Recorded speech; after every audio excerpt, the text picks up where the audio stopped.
remember, as we continue to expand outwards, we must learn to journey inwards. Aloha, multidimensional friends, dreamers, light guardians, shifters from across this holographic matrix. This is Brendon, aka Skull Babylon, Mystic Spider-Man, Wolf Shield, welcoming you back once again for another live broadcast presented on behalf of Paradigm Shift Central, a global interactive project to be able to help build a team of shifters, people who are actively helping assist with the shift in consciousness through acts of creativity and compassion. Thank you so much, everybody, for joining, and thank you for being here for what is another Paradigm Shift Dream Class broadcast. For those of you tuned in on YouTube, do me a favor, drop those 1111s in the chat, make sure that you guys can hear me okay. For those of you tuned in on Facebook, go ahead, share this all across the networks, invite more people to tune in. And Paradigm Shift Dream Class, this is all about being able to create space for us to be able to practice having conversation related to the topics of dreaming, lucid dreaming, dream practices, dream rituals, dream stories, astral projection, metaphysics, consciousness, the mysteries of the universe, and beyond.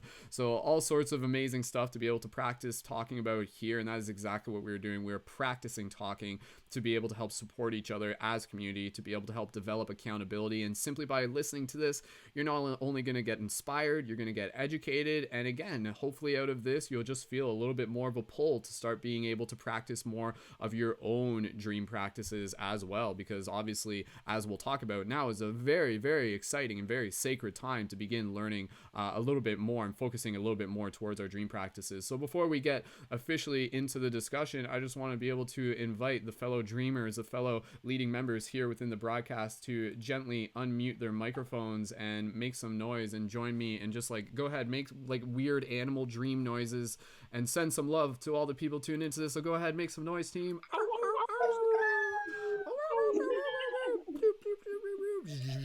Sending love your way. You have now been encoded with more love. Simply by hearing these noises, you will have better dreams tonight. Perfect. All right. Beautiful. If you guys just want to gently mute your microphones again, we're going to pass the talking stick around in the next moment to be able to introduce all of the dreamers that we have here on the broadcast tonight. For those of you tuning in on Instagram, go ahead and click the link in my bio to be able to tune in on YouTube before the Instagram feed gets shut down so you can watch and see the whole discussion. And again, just as a quick introduction for what it is that we are doing here, Dream Class is something that we've been doing going back to 2016, I think, give or take. We've done over, maybe 30 dream classes amongst all of the other broadcasts that we do through Paradigm Shift Central, including the Synergy Circles, the Global Meditations. And for me, the dream class has always been such an important discussion because here we are walking around in this physical reality, pretending we're physical beings, doing physical things and all sorts of fun stuff. And yet beneath the surface, there's this whole other layer to our story. And it's a story of our awakening of consciousness, of realizing that we are actually multidimensional beings by our very nature. And what does this mean? Well, that's what we'll explore here tonight. But the fact is, every single night when we go to sleep, we are entering into this sacred ceremony where our consciousness, our astral body, call it what you will, is literally going into other dimensions. And these other dimensions have moments with a present moment equally as real and vivid as this one, meaning that there's an equal opportunity for us to be able to learn, experience, and for our souls to be able to grow. So through this discussion here today, we're going to invite the other leading members, the other dreamers, to be able to share some stories, some tips, some practices, and just to be able to practice having this discussion, really emphasizing that this is a practice. So thank you again to those of you in the YouTube chat, for those of you on Facebook, for those of you on iTunes, listening to this whenever you get a chance. Thank you for being here. And again, just to set this up, as I'm about to pass the talking stick around, right now with the situation that the world's in, again, it's setting up this very unique scenario where it's oh my goodness, we're not allowed to go see our friends, we're not allowed to go to dance parties, we're not allowed to go outside, but no one can stop us from dreaming. No one can stop us from going inside. And what happens, and this is the idea that I've been holding on to for years, what happens if more and more of us start getting really good at this? And then you start getting into the idea of shared dream realities. It's almost like a natural technology, almost like a virtual reality. And what if, in the same way you can call up your friend and be like, hey, want to play some video games? Okay, let's join the server. What if we can put out that intention where it's literally hey, do you want to meet up in a dream location and go on some crazy trippy dream dream adventures and actually be able to like physically interact in the dream space. Like, how many here would love to just be able to hug their friends? Well, what if I told you that we could in the dream space? And that's a crazy idea. But again, I think if anything, this moment that we are in as a society, as a collective, as a whole entire collective organism, is setting up the conditions where it's just like, if you haven't started paying attention to your dreams, now is a great time to be able to do it, in order for you to be able to like work towards that additional incentive to be able to be like, yo, like, I would love to be able to have like a trippy dance party with my friends. And I know, and knowing that that's a possibility by being able to pay attention to our dreams. So we're going to be talking a little bit more about dreamings, how to be able to help remember your dreams, lucid dreaming tips, all that stuff. We're going to go around the circle in the next moment and just give people a chance, the fellow dreamers here, to be able to share a little bit about what brings them to dream class, a little bit of their experience, their history with dreams, and why a discussion about dreams is important to them. So my quick introduction: for me, I kind of like to consider myself almost like a status quo in terms of the dreamer, meaning that if I'm like doing the practices and doing the routines, like my dreams can get pretty ripe and pretty potent. However, if I'm just kind of like going about my everyday life and everything like that and not focusing on them, they're kind of there. But right now I'm in this point where like I'm beginning to develop a little bit, like I'm putting the intention to develop more discipline while still balancing my physical reality. And I know what it takes to be able to like go deeper into the dreams, and I definitely have the incentive to be able to go into dreams. I've like haven't been like smoking cannabis as much frequently, like obviously just because like the scenarios of the world, and that's something we can talk a little bit about. But yeah, for me, like I kind of whereas you know some people, they almost like lucid dream by default every night, which is such a powerful gift and such an amazing thing to be able to have, you know, people with that experience even just in the discussion, so we can learn a little bit more about what's possible in the dream space. But for me, I'm probably like a lot of you who are listening in, who, you know, knowing that there's potential within my reach, but in order for me to get there, it requires willpower, it requires discipline, it requires routine. So I'm walking that path along with you. I'm not perfect, I'm a student, I'm here to learn, and that's what we're doing here as a community. So that's my basic introduction. We're going to pass the talking stick around. We're going to pass it to Rennie. Rennie, we're going to pass it to you next. Give it a thumbs up on that. That's good. And so for each person here, if you would like to be able to connect with them further, we'll make sure that we post their links into the show notes on YouTube in the description, and also post it into the YouTube chat as well. So be sure to check out the links there. A reminder for those of you on Instagram, click the link in my bio to tune in on YouTube. We're going to shut down the Instagram feed in a second. So if you want to keep watching, go to the link in my bio. For those of you on Facebook, we don't always see the live chat there, so make sure you jump over to YouTube if you want to make sure you're in the live chat. And for those of you in the YouTube chat, if you guys want to add some insight, some comments, definitely keep doing that, and we'll try and read some of them on air as we go. Thank you again to everyone for being here, for our Patreon supporters, to the entire community. Let's get right into this and level up together. So Rennie, passing it over to you. Thank you so much for being here, dude, and the talking stick is in your hands. Go. Okay, sweet. So yeah, today, I actually felt called to request to join the group today because I actually woke up in my dream, panicking that I had missed your live stream this morning, and I was really sad. And then that shot me out of my dream, like that level of dream again, into the real world. And it was just 1 minute before my alarm was set so that I could come and watch your live stream in the morning. And the dream that I had before was before I woke up this morning was very powerful. Um, and I was actually contacted by the Arcturians in my dream. It was kind of scary just because I didn't really quite understand what was happening. But the dream started where me and my dad were in the kitchen and we were looking outside, and there's this big lightning storm going down with a lot of lightning. And um, and then my dad was telling me to like get away from the window because the lightning was like striking the window. And then he went outside and it started hailing, and then um big like golf ball sized hail pelting us. And then we see this UFO flying in the sky, breaking through the clouds and creating kind of like some very beautiful patterns in the clouds. And then all of the bad weather kind of stopped.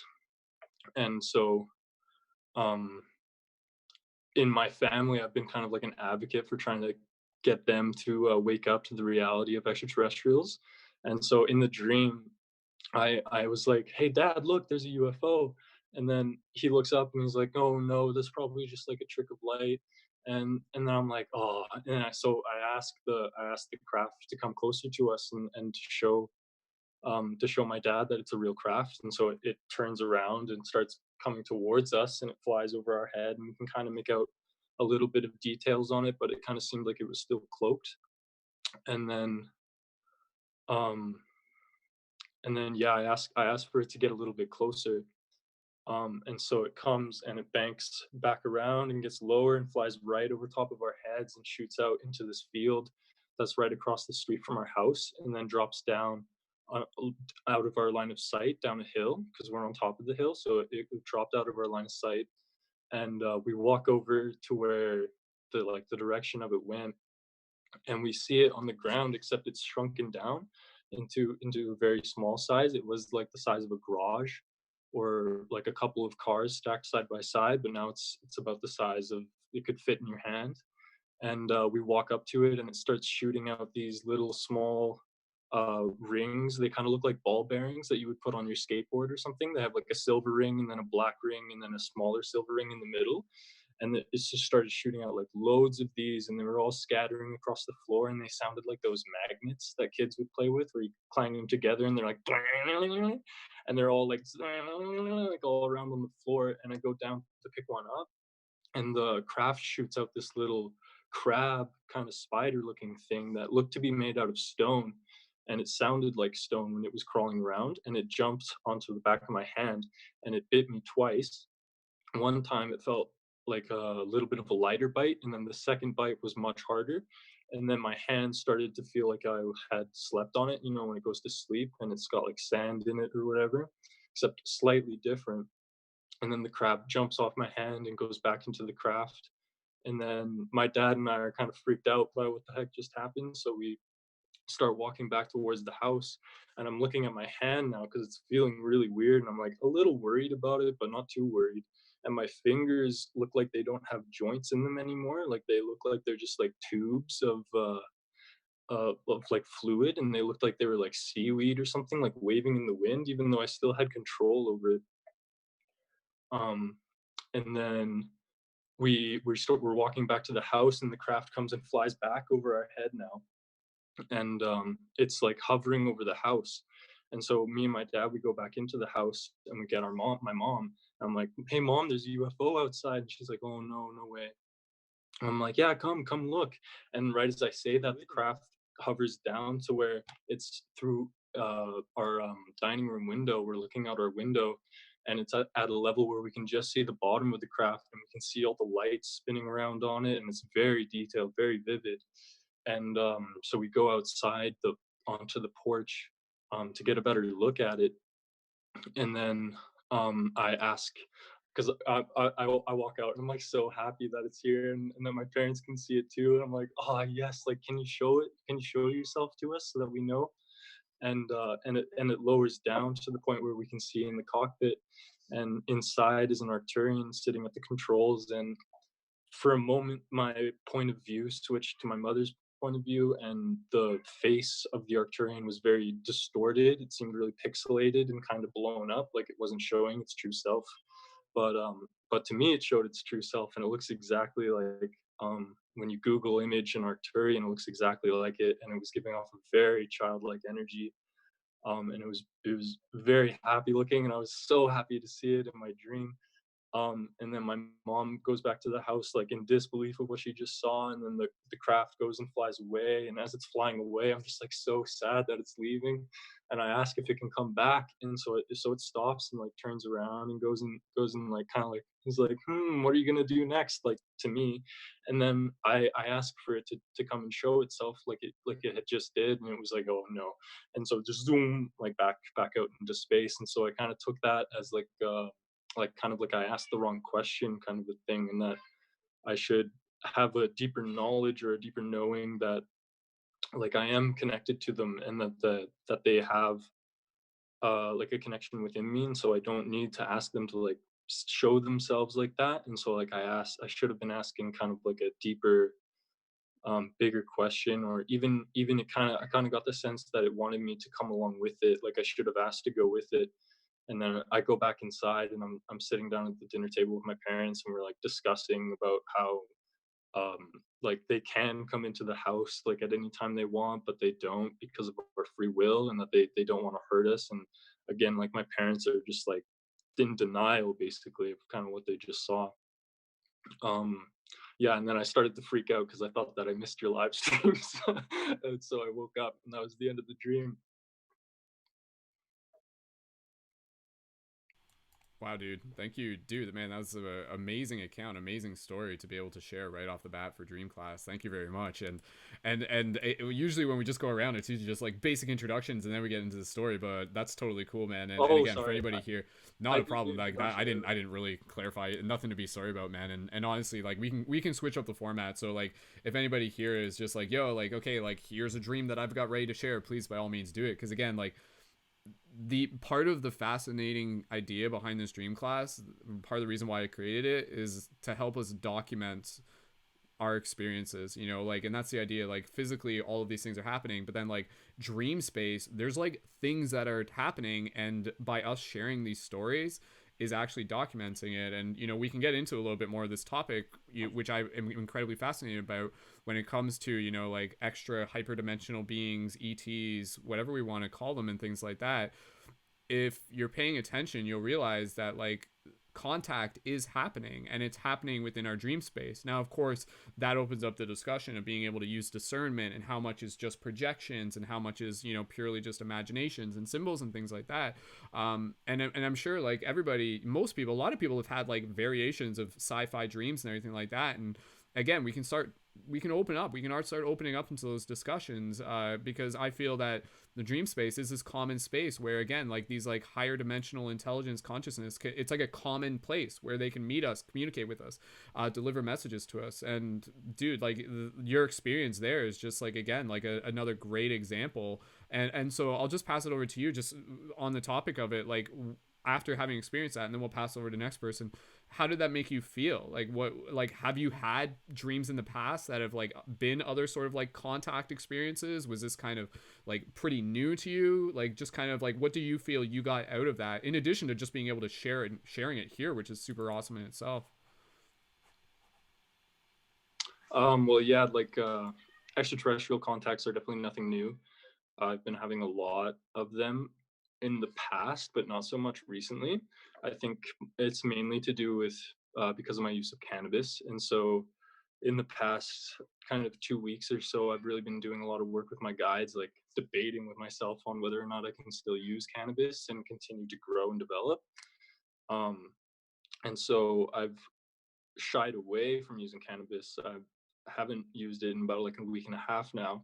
And so I took that dream as kind of a confirmation for like, yes, you should take a break and allow Totally. for some of these dreams to come through now, because it's a very important time. And it's just so powerful really. um but yeah, like I just took it as a really big sign that I'm like stopping using cannabis was the correct choice. And if I'm to continue having extraterrestrial contacts, that I can't be using cannabis the way that I was in the past. Mm-hmm. Mm-hmm. That's a good way to put it, man. That's a great takeaway from that. And again, I'm sure just by like you sharing that, there's gonna be people who are gonna be like, yo, like I needed to hear that too. And in some cases, again, you know, it's gonna be different for everyone. But what if it was like something where it's, the aliens are just like, yo, like humans, like for you the humans out there, for you like, you know, you like star children, whatever you want to call yourself and stuff like that. It's like, we're ready to contact you, we're ready to interact with you. All you gotta do is just kind of like, you know, change the relationship to, you know, things such as cannabis, or develop a little bit more willpower, start writing down your dreams. So again, it's kind of the threshold within dreams is kind of like this thing where like the dreams show up for you when you're ready. And so it's not one of those things where you just sit there and it's like, all right, dreams, like come on, like I'm like let's go, come on, and hurry up, come on, I'm waiting here. Like no, the dreams are like, hey, like we're waiting on you, we'll show up when you do the work, when you're ready, you know? So it's that, at least that's the way I interpret it. So I again, just by people tuning into this class, by you sharing this story, by us doing individual work, we're literally sending an intention out to the universe that's like, this is something that matters to us, this is something that cares to us, that we care about. And again, I think it's very mysterious, where it's like, you know, like what could it look like in 5 years from now when more of us have gotten really tuned into this, and every night we're kind of like having these extra dimensional, hyper dimensional experiences. It's like right out of a sci-fi movie. It's like, here we are, these, you know, like these kids, these young adults, these adults helping change the world, and every night we go to dream and we're like interacting with higher dimensional beings and stuff like that. Like, yo, like that's a dope sci-fi book right there. So Rennie, thank you so much for sharing. Is there anything else you just want to mention before we pass it over? No, I don't think so. Not right now. Maybe something will come up later. Perfect. Where if I get the talking stick again, I'll bring it up. Absolutely. Perfect. All right. Thank you again, man. Appreciate you being here.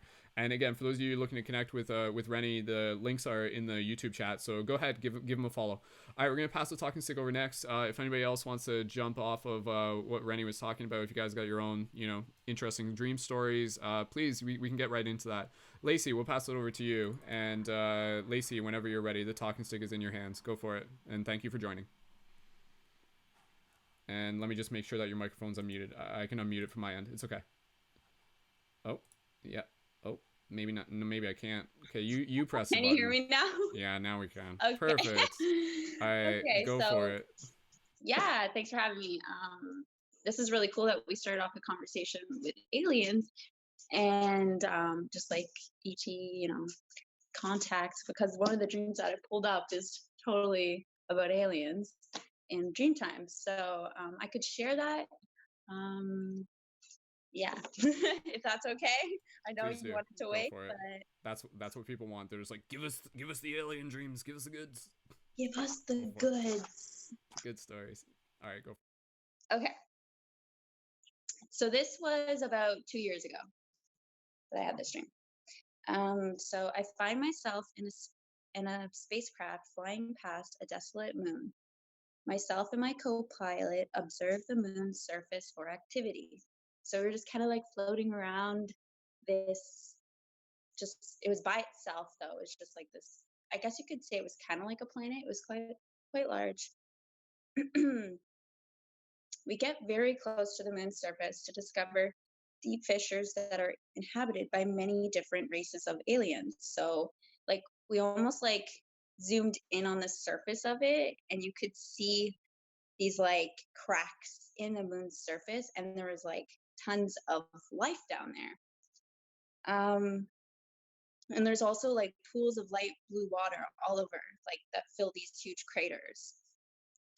We make our way down to the surface. I then realize that the core must be heating the surface because there's no atmosphere, but it's like, it's hard to explain, but like there's like steam coming up from the surface of the moon. And then there's like almost this like protective shield above us. It's very trippy.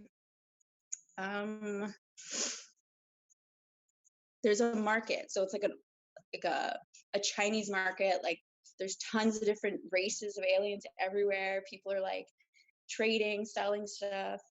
And so I'm just kind of walking. I watch as portals open up so aliens can come and go as they please. So like this portal, this thing opens up and an alien comes through it. And I think I've told you this dream, Brendon. It's really funny. I already said that part. A large amphibian type alien comes through the portal and he speaks in a language I can't understand. He starts laughing and making funny gestures at me because I can't like understand him. So he's just like kind of like laughing and like making fun of me because I shouldn't be there, I guess. Yeah, I ask him for directions and he keeps laughing. I have no idea where I am or what I'm doing here. And then he walks off into like the marketplace. And I think I woke up shortly after that, but that's it. It was like a small dream, but it was really cool. And meeting all these different, like seeing all these different races of aliens was like, I was like, whoa, where is this coming from? Like my imagination perhaps, but it was a really cool one. So, and I have many more alien dreams where that one comes from, as you know. So, a lot of alien dreams. You know, the Galactic Federation and yeah, going there. And I think those were actually the what what's his name? Arcturians? The Rennie? Arcturians, yeah. Yeah. It was their home planet. And there was a galactic federation there that I was invited to go to. And I remember being inside the building, and like we had to wear these really weird, like, you get inside them and the suits kind of like suck into your body. I don't even, it was so weird. There was a lot of different races there too. And it was beautiful. The houses were like alive, like everything. So it was like technology and yeah, and nature were like merged on this planet. It was cool. And lots of adventures when I was there, but yeah. That's awesome. Yeah. And so when you were in these places, even just with the dream that you were talking about, like, did it within your heart, did it feel, I mean, I know you were kind of asking this, but did it feel like, like it was like somewhere that exists, like could one of us like go to this place? Yeah. Did it feel like it was like there's like these were not just projections, like these were like actual No, these conscious? are actual places that exist in the universe. Like, Yeah. and I told you about that one space station that's like way, it's like Right. on the edge, like I don't know where, but way Yeah, the the fuck Nexus place. language. Yeah, Nexus place. And you go there and it's like a nexus for like all different races. I don't know if it's only in the astral, like don't really know that, but I feel like it's a real place. Cause like when you're there, you're like, whoa, like the things that you see and experience, I don't even have full knowledge of it in this reality. So it's like, where is this coming from? Like, how is this coming from inside me if I don't even know some of this stuff, right? So yeah, that's usually an interesting reference where it's like, oh, this is something that I saw in a movie, but when it's something like entirely new, you're just like, what? Like, yeah, yeah, like, yeah, yeah, entirely so it's new and exciting, and it's just really cool. Yeah. Like dreams are just endless. Like the possibilities are endless with astral projection and all of that stuff. So yeah. That's awesome. That's awesome. Well, we'll pass the talk and stick around, and please, if you have more alien dream stories or other dream stories or shape shifting dream stories or whatever, any of those and stuff like that, because again, like these are like what I find interesting, especially like when we're sharing stories and just listening to your stories, for example, Lacey. And I encourage other people to kind of like practice this. Like when we're listening to someone tell a story, you can almost kind of like experience it almost as if like you're like remembering it type thing. It's like they're telling it and you're just like, oh, like there's like, if you tap into this idea that we're all interconnected, and so if one of us experienced it, we all experienced it in a way. So it's the fact that like, your eyes were like evidence for others to be able to just like viscerally be able to tap into just from storytelling. So for the people here who are just listening to Lacey's story, let your imagination kind of structure that within your mind and let yourself just kind of like go there and see how these places exist. So Lacey, we'll pass the talk and stick around in a second. I just want to give you like one more opportunity. Again, like what would you say to people who maybe like just like what would you say to encourage people to start paying attention more to their dreams? If you're trying to sell them on the idea that paying attention to our dreams is something important. Sure. Okay. What I would say is that, I mean, so often we ignore our dreams, but they can really help us in our waking reality. Just like kind of see ourselves in a new light. I guess like our highest self is so pure in the dream realm. So I feel, yeah, like if you want to grow as a human, it's like the next best thing other than like psychedelics or something like that. But yeah, dreams are like so potent, full of like ancestral knowledge, and also you can do deep healing in them with trauma and all that. So yeah, Awesome. your own therapist. You can be your own And more, therapist. yeah, it's like your own holodeck or something, or yeah, for sure. Yeah, crazy. So that's awesome. Sweet. Well, Lacey, thank you again. I look forward to being able to hear some more stories when we get the chance. So yeah, awesome. Thank you, Lacey. no And again, and thank you. And nice shirt, by the way. And so Thanks. obviously, so again, with this discussion, with this topic, I just want to remind people that there's going to be some people that are just like literally like listening to other stories of these fantastical experiences in other worlds and contacting aliens and all this stuff, like if your dreams aren't that, like, don't fret, like, don't worry and everything like that. Your dreams will be whatever you need them to be in that moment, but again, there's always the opportunity for them to grow and evolve just like you.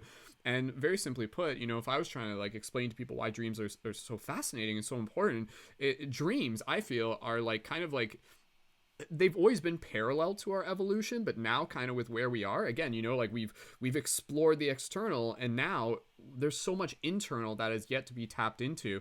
And at the very simplest way, I try to explain dreams as kind of like a way to be able to bridge our 5D consciousness, our higher self, whatever you want to call it, with our 3D self. So if you could kind of go through this life and just kind of like really identify as your 3D self and your name and who you are and your job and your family and your friends and stuff like that, but then as you start fleshing out more of the dreams, it starts expanding your identity. It starts expanding who you see yourself as, and you're like, oh, like I'm more than just this physical me here, like I'm like this like being that's like a part of the stars and a part of the higher realms and everything like that, which spoiler alert, you are that.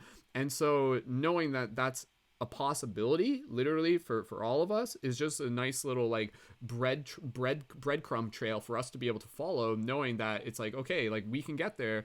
But yeah, it's going to take a little bit of work, it's going to take a little bit of practice, it's going to take like having conversations like this with community. And when we do that, it really helps us kind of like begin to show up. It begins to help us kind of like activate into who we are. It really changes the relationship with ourselves and with the world around us, and it really just adds this like extra layer of magic to this existence. And dreams are that. Dreams are incredibly magical, and you are an extension of that magic. So tapping into the dreams is a great way to be able to remember that. So lots more stuff to be able to talk about. Again, there's like literally no limit to the mystery of dreams for us to be able to get into. And again, just the idea that like through dreams, there's like other consciousness, other entities that are like communicating to us through dreams, which opens up the idea of like, our dreams almost like something similar to a spiritual technology, almost like a spiritual internet. And so like if we make ourselves available, then we can make ourselves available for receiving messages and receiving communication, and again receiving opportunities where suddenly like things we experience in a dream can be conveyed through discussions like this that can become very valuable for the rest of the team. And messages of not just like knowledge, but also messages of like hope and inspiration and awareness. And it's nice to know that there's a lot of ETs, extra dimensional, high dimensional beings, and they're watching us. They're watching us very closely, and they're cheering us on, and they're just like, do it, practice your dreams, and we're right here with you. So the very last thing I'll just say right now is, again, within the dream space, call it 5D if that's what you want, but it's literally this dimension, even though it's not just one dimension, so to speak, or at least that's the best way I can explain it, that's literally outside of our concept of time. And in that sense, this is where, as Lacey was saying, you can experience past lives, you can experience future lives, you can experience communication from ancestors, all sorts of interesting stuff. So yeah, naturally, it's a very fascinating topic for us to share as a community. All right, we'll pass the talking stick around. Elizabeth, Lily, if one of you would like to go next, please feel free. I think you both raised your hand, so whoever would like to go next. Lily would like to go next. Perfect. Okay, Lily, passing over to you, and then Elizabeth will pass it over to you in a second. Lily, when you're ready, go right ahead. And I just want to say thank you, Elizabeth. As everyone was talking, I was so pleased with what I was hearing and how it was resonating with my soul. And I was just like, just speak from the heart, and like, but kind of look at your notes a little bit. But I just really wanted to, as I'm going to branch kind of everybody, I think is what's going to end up happening. And so I felt like it was the appropriate time to jump in, if you will, just to dive in. So thank you, Elizabeth, for allowing me that space. So I didn't know that lucid dreaming was not normal. If you've seen me in other dream classes, I am a natural born lucid dreamer, which makes up about 20 to 30% of the population. But in the 20-30%, the people that are making it in to constitute them being a lucid dreamer, they only have to have one lucid dream, one lucid dream, like one every 3 months to qualify. And I'm like, well, then what's my percentage? Because it's just, I've always lucid dreams. I can't turn off my lucid dreams. I love my lucid dreams though. Lucid dreams allow you to heal. Oh, I can just get so into it. It's just introduction. So just to be the freak, super freak, I'm a natural born lucid dreamer. And there also seems to be a genetic link to it. Like my biological sisters are too. They're lucid dreamers as well. And so it got me thinking though, I'm like, if that's what, is the percentage, then like, how could I help guide, being just a conduit and a vessel, like how can I use love to tell somebody like how to access the ability to fly, how to access the ability to journey, how to access the ability to heal, even down to the smallest neuron in your brain, because we have the capability to heal ourselves from the inside out. It's truly, truly something that is sacred, and something that the dream space, which is sacred, okay, allows you to do. I was not going to mention this. Sorry, this is a repeat for some of you, but I was in a coma in 2016. I was on life support. I was given 0% chance of life. I had an out of body experience that totally shook me, but I was always very spiritual. Since I was small, I was the kid on the playground talking about like, in the clouds, like, how did we get here? Like, oh, and then, just feeling like angels were near. And that I really truly didn't have anything to fear. And so I just thought I want others to be able to like kind of, I definitely want you guys to experience the healing. I want you to see it through your own perspective though, because dreams are so personal. Dreams are so mystical and so magical. And you can actually ask your dreams, set an intention to show me in whatever is on your heart, or what Brendon says, show me what I need to see, and just make it a candle meditation. I hand make candles. This is not, I'm not trying to wrap it right now. This is like my broadcast candle. It's purple. It's very tranquil. But it is also a very good meditation candle. My dream work candle is blue. It really does truly help with astral projection. But another way, without like getting a candle and that, like just something simply you can do. In a way, it's like you find your dream. It's like you find your dream fractal. Okay, so like we're all like this. Brendon, you can help me out if you want. Like if you know what I'm talking about. Like we're all just like a star, just like burst, and like we're collecting our stars to be better for the collective, and it's an inside job, and it may seem invisible to the world, and it may seem foreign to the world. Somebody could be born a lucid dreamer. I thought it was foreign that people didn't do it. So imagine my surprise. So different perspective, different people and personalities. And that's why I'm interested. That's what my intention is. Speak from my heart and my personal experience, and speaking for those that do lucid dream naturally, and the majority that don't, and possibly how to get there through my guides, like what they're telling me as it's on my heart to have me be able to share my gift, like as a vessel, like use me to translate and let them have the ability to fly and be their activated superior self and make conscious choices and elevate to a higher consciousness and to journey and to intentionally do things. He is intentionally, you're dreaming. You're dreaming. Just like you're dreaming here, you're dreaming there. But you have to find a dream body and be aware that it's your dream body. And it's still you, okay? It's just another realm, another plane. And I think right now, ancestors are really coming through. So if anybody has anything, I've been putting on my Instagram, like I have been having ancestors come through. And I don't know if that's just because of my natural medium abilities. And no, it's not something I turn on and turn off. I'm just as surprised as the other person that I know things. So I really haven't had my biological mother, who was very spiritual. Like she died when I was 30.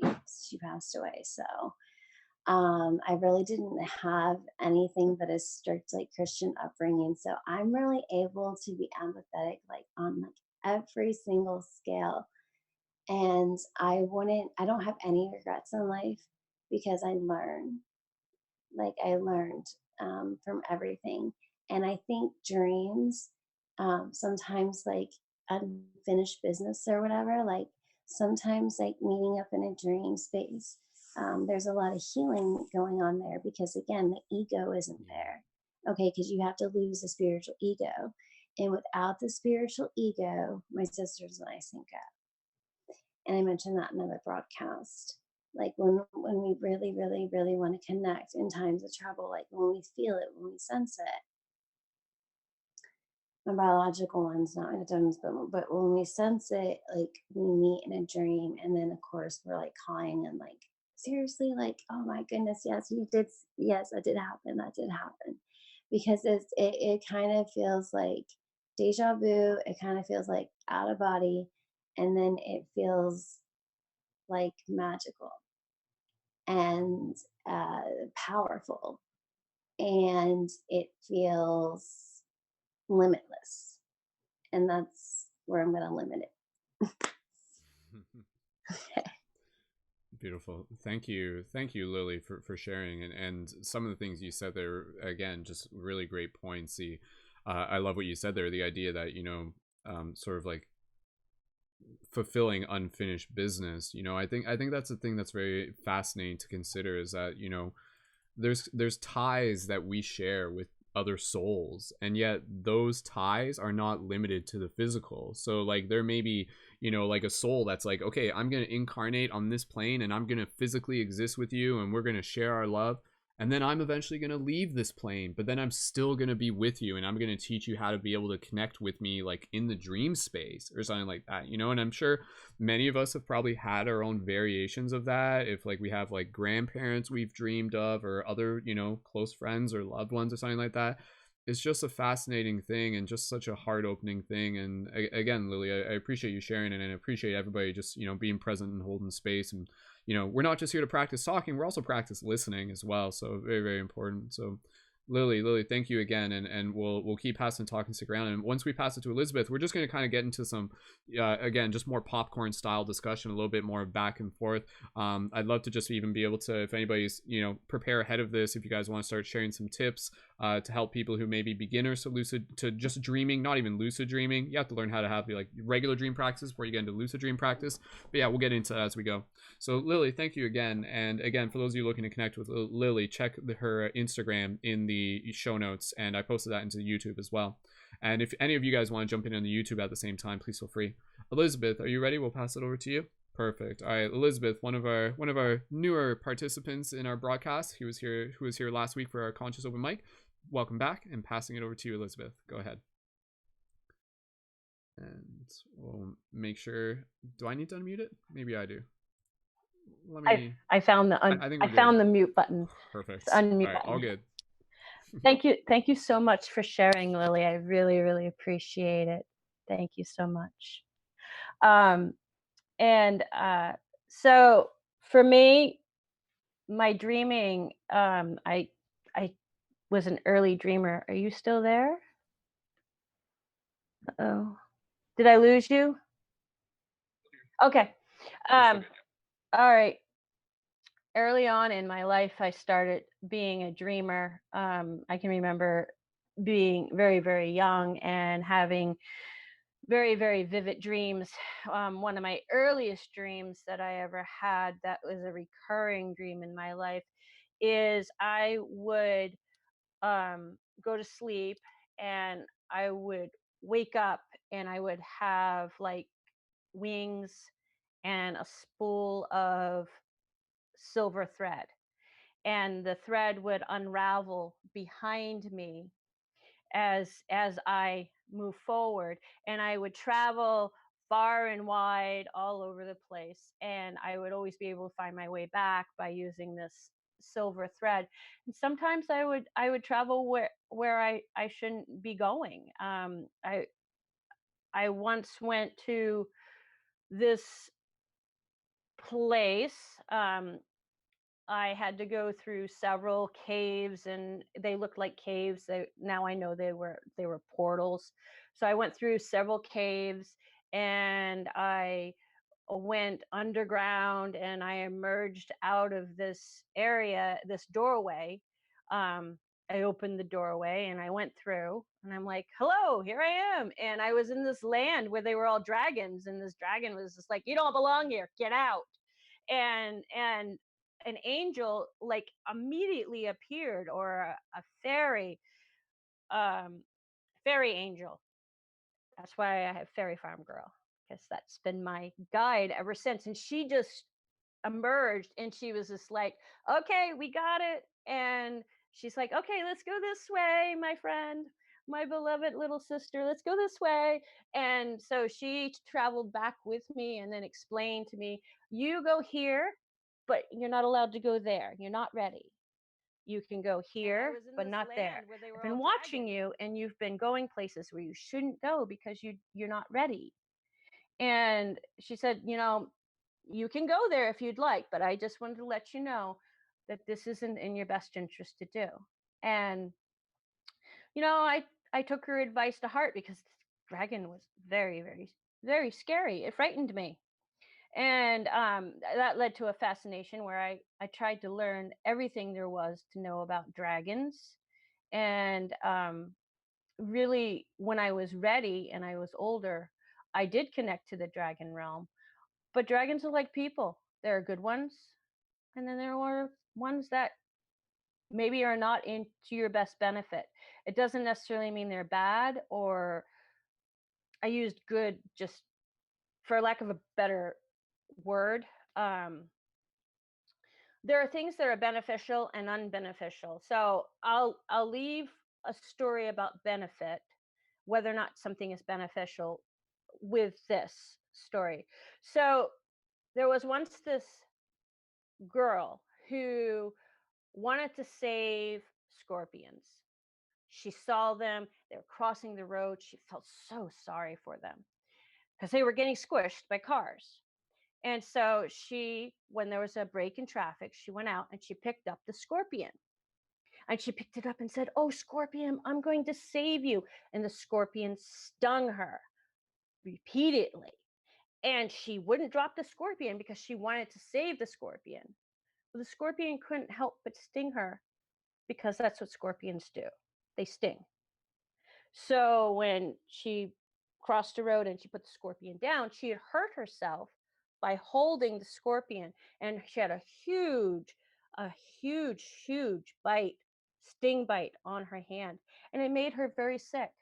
And then she had to decide: is it the scorpion's fault that it stung me, or is it my fault for picking up the scorpion?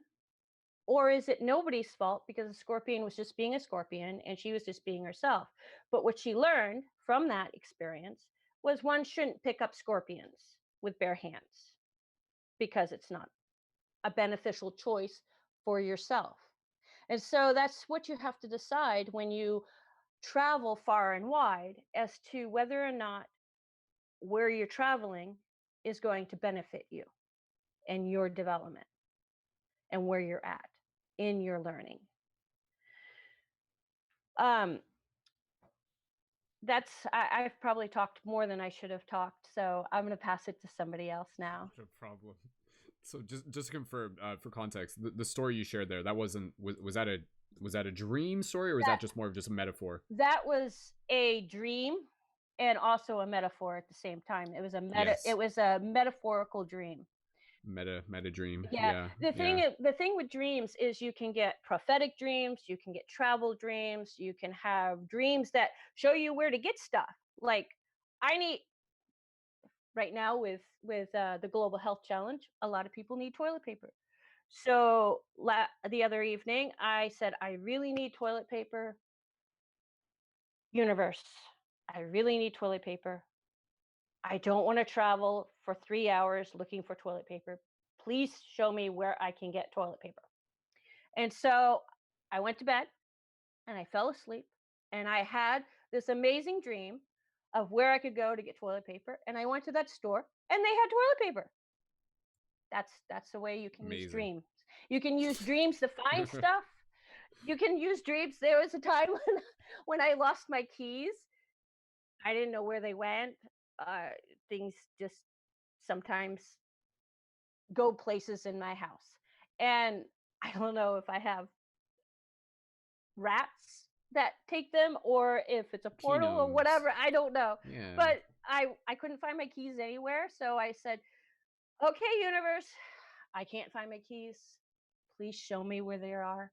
And so I went to bed and I fell asleep that night, and I found my keys.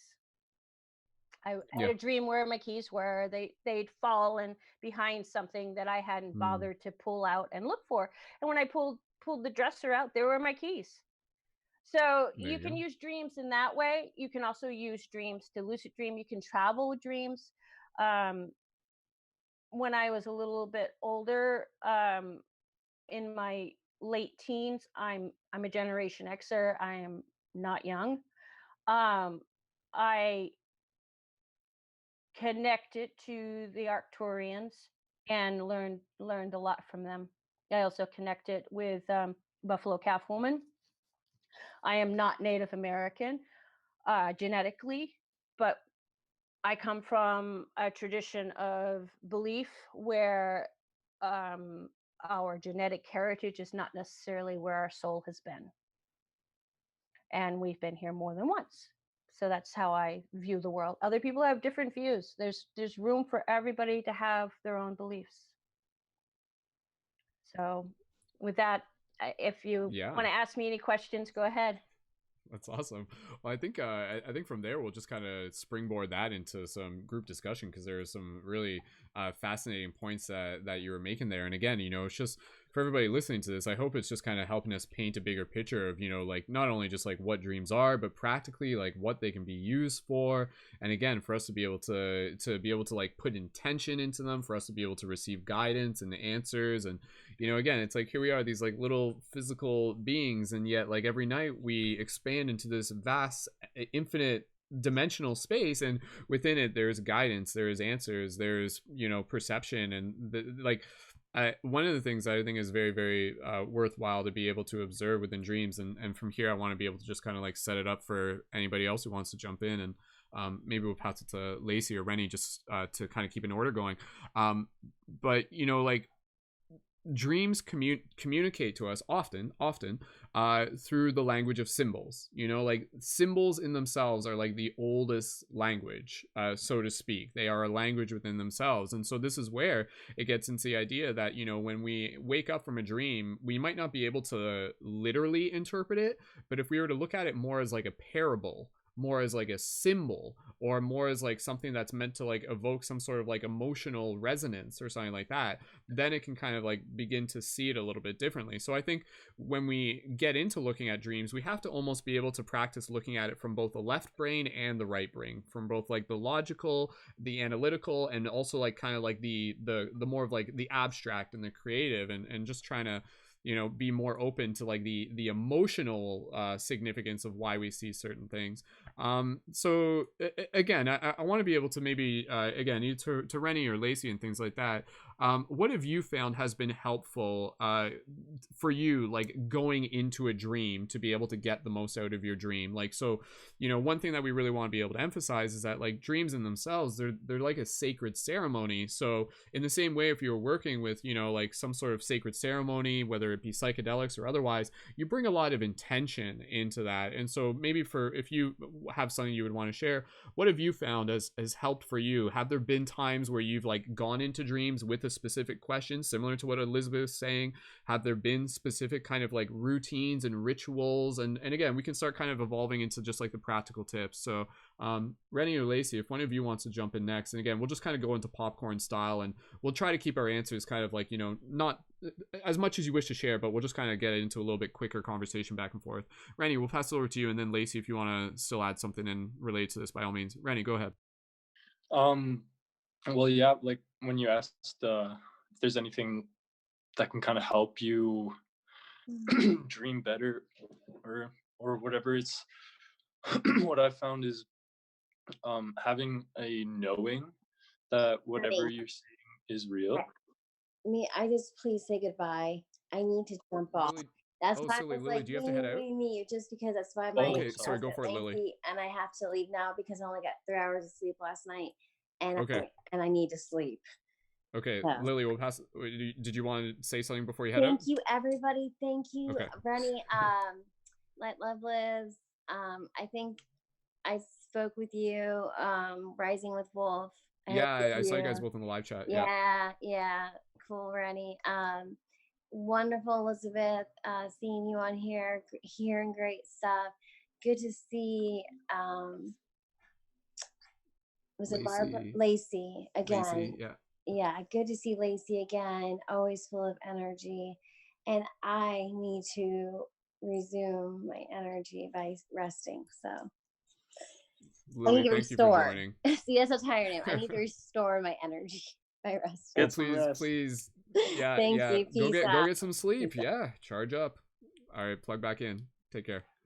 All right, Rennie, we'll pass it over to you. Go ahead.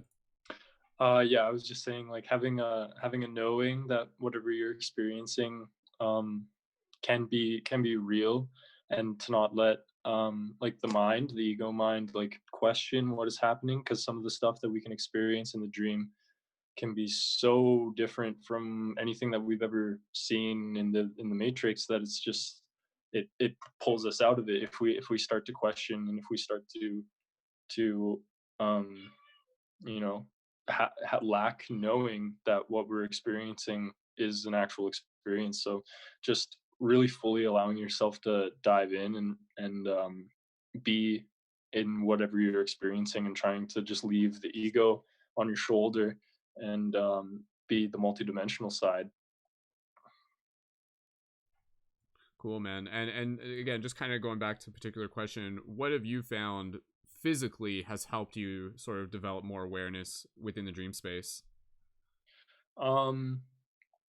I honestly, I found I don't really need to do a lot of practice, but meditation specifically has really helped to be able to just maintain that state of flow, and to not get like caught on anything, and just to keep moving forward, to always be here now, and to not get lagging. So as soon as I dedicated myself to my meditative practice, then I started lucid dreaming every night, and I've never really needed to write down my dreams in order to recall them properly, or anything like that. But the only thing that was restricting me, that I know now, is my use of the cannabis. So once I've just removed that, then the floodgates are open, and and everything like that. So I haven't really been needed to do many practices, but I'm very open to hearing more practices because I think that'll only facilitate more experiences and more deeper connections to the dreams. So if Awesome. other Thank you, people Ren. have techniques and stuff that they use that they want to share, I'm very open to receiving those. Absolutely, and we'll definitely make time for that. And again, even for people in the YouTube comments, if you want to share, you know, what's been helpful for your dream practice, please feel free to leave that in the YouTube comment, and we'll read some of it on air. So, Lacey, wanted to be able to pass it over to you. Any sort of like, you know, what have you found has been helpful for you to sort of like set your intentions going into the dream space, or just any sort of general practical tips you would like to share? And if you just want to unmute yourself, go for it. And Okay. works. Yeah. Can you hear me? Okay. Practices like, that's hard because I'm like just natural. I do it naturally, but if I were to suggest anything to anyone, I would say, you know, fasting, not eating a whole lot before bed, a clean room, a clean space. I try to think about what I do. Going to bed at the same time. I know that's really weird. And I think that really depends on the person. But for me, I find when I go to bed at, say, 10 o'clock, my recall and my ability to, say, lucid dream or anything like that, for some reason, jumps exponentially, just based on, I think, and usually before I go to bed, I have to like kind of turn stuff off. And everybody knows this though, like this is pretty typical. It's like resting the mind to get into that space. And then with setting intentions, sometimes I don't set intentions at all. And I'll have the most wild, amazing, profound dream I've ever had. Other times I can set intentions and I'll go into a dream that's really heavily like metaphors. So I have to kind of definitely have to write it down, look into it. And I always look into symbolic stuff throughout time. There's just so much different meaning in dreams. So yeah, I don't know. I think it would be different for everybody, but a meditation, you could do that right before bed even. And that, I know that's a good way to like have like out of body experiences, like trance states and stuff. So yeah, I don't know if I'm Yeah, no, rambling that's good. on, but yeah, there's a lot of That's good. different methods. So Yeah, whatever, they're definitely. try stuff out, see what works. Don't smoke weed. I recommend that, Yeah. especially before bed. I know the CBD is not as intense as say like an indica weed, where you're really kind of like shutting the brain down. But if you can avoid drugs, good, you'll have more dreams, and you can really start to set intentions for specific maybe questions when your head is clear. So Yeah. Well, that's awesome. That's awesome. Perfect. And yeah, we'll go from there. And again, you know, if everyone here is okay sticking around, we'll probably we can wrap this broadcast up probably within the next like 45 minutes, give or take, and really just hit home some, you know, some key points and tips. And yeah, I'll just mention a couple things, then we'll pass it over to Elizabeth. So I'll just mention a couple things, and anything I don't mention, you know, Elizabeth, you can just kind of add in your own additional tips and tricks. Just hitting upon the weed thing, the cannabis thing, you know, just as a little bit of context. It's something that I usually mention every single broadcast, because in many ways it's something that we haven't really been educated on. You know, it's not like when you like go to the store and go to the dispensary, it says on the label, you know, like may cause like lung issues and lack of dream recall. Like that's not on the label, because our society doesn't think about things that way. Like that's just like not the way how we sort of like perceive things to begin with. Which is very interesting, because I'm sure a lot of people, you know, without knowing any better, here they are probably just smoking weed regularly, and as a result of it, it's kind of disconnected them from this connection with their higher self, so to speak, state. But fortunately, you know, here we are trying to get the message out there. And again, it's one of those things where you want to develop a healthy relationship. So are we saying cannabis is bad? No, we're not saying that, but we're saying develop a healthy relationship and be aware of kind of the toss up. And, you know, a lot of people, one of the memes I made earlier in the week that was quite popular was like the one of choosing two buttons to push, and one of them was smoking more weed, and then the other one was developing better dream recall. And it literally is like a toss up. So it's one of those things where it's like, you know, the high from cannabis, like you're familiar with it, you enjoy it. But then at the same time, the idea of the dream space is kind of like this mystery box, and you don't really know what it's going to be until you sort of enter into that space. So for the logical brain, it can be hard to kind of be like, oh, you know, like it's easier for me to just, you know, experience what I know is familiar with me.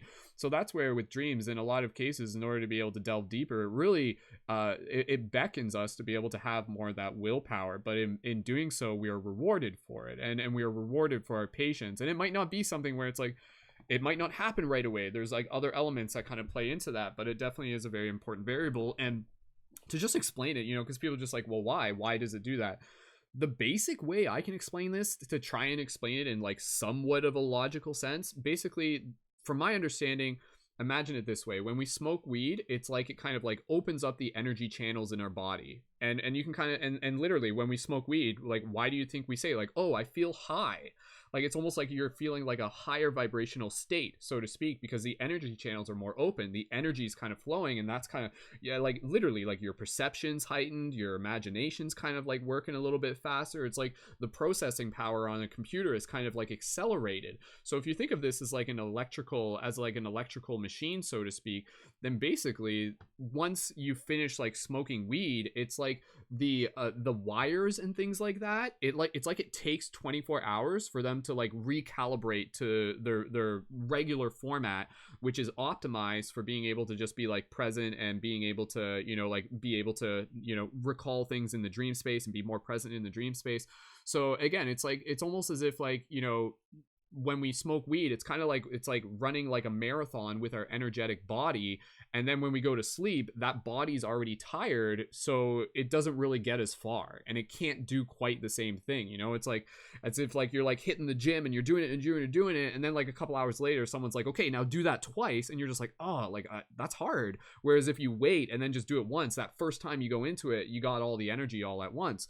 So in that sense, that's where, again, you know, if you're not smoking weed and you're just kind of focusing on being healthy, getting good food, getting sunlight, it's like you charge up this battery, this energy, and then when you go to sleep, it's like all that energy is really, really focused and ready to be utilized. And again, and if it's there, like that can not only just influence the dreams in general, but it can also influence your awareness of them and your ability to recall them as well. So if that makes sense for those of you in the chat, drop an 1111, because that's the basic, that like, that's just me logically being like, okay, like that must be a reason as to why it kind of works like that. So other things I'll just mention in terms of like tips and tricks. Again, meditation, very, very important. Why is that important? Because it's a practice of being able to help us learn how to relax, being able to learn how to be able to like just like move our body into that place of stillness. That's beneficial for a variety of reasons, especially if you're meditating not only just before bed, but regularly, but particularly before bed.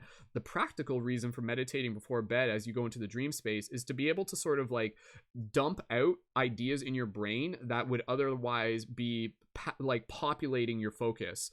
So basically, if you were like, your brain will often take fascinations from your day and like bring them into the dream space if they haven't been processed yet. Meaning, if you're working all day and you're just working and you're doing all this and then you go to sleep, you're probably going to dream about working, because the brain's like kind of like still thinking that like that's like everything that's happening all at once. So whereas if you like kind of do things and you know, you're working or whatever, you're doing whatever, some sort of fascination, and then you take a moment to meditate, it's kind of like you clear the slate. You sort of like clear the RAM within the computer. And again, using kind of like metaphors here, and then it kind of creates a blank slate. And then from there, new fresh data can enter in from the dream space. At least that's one way how I choose to explain it.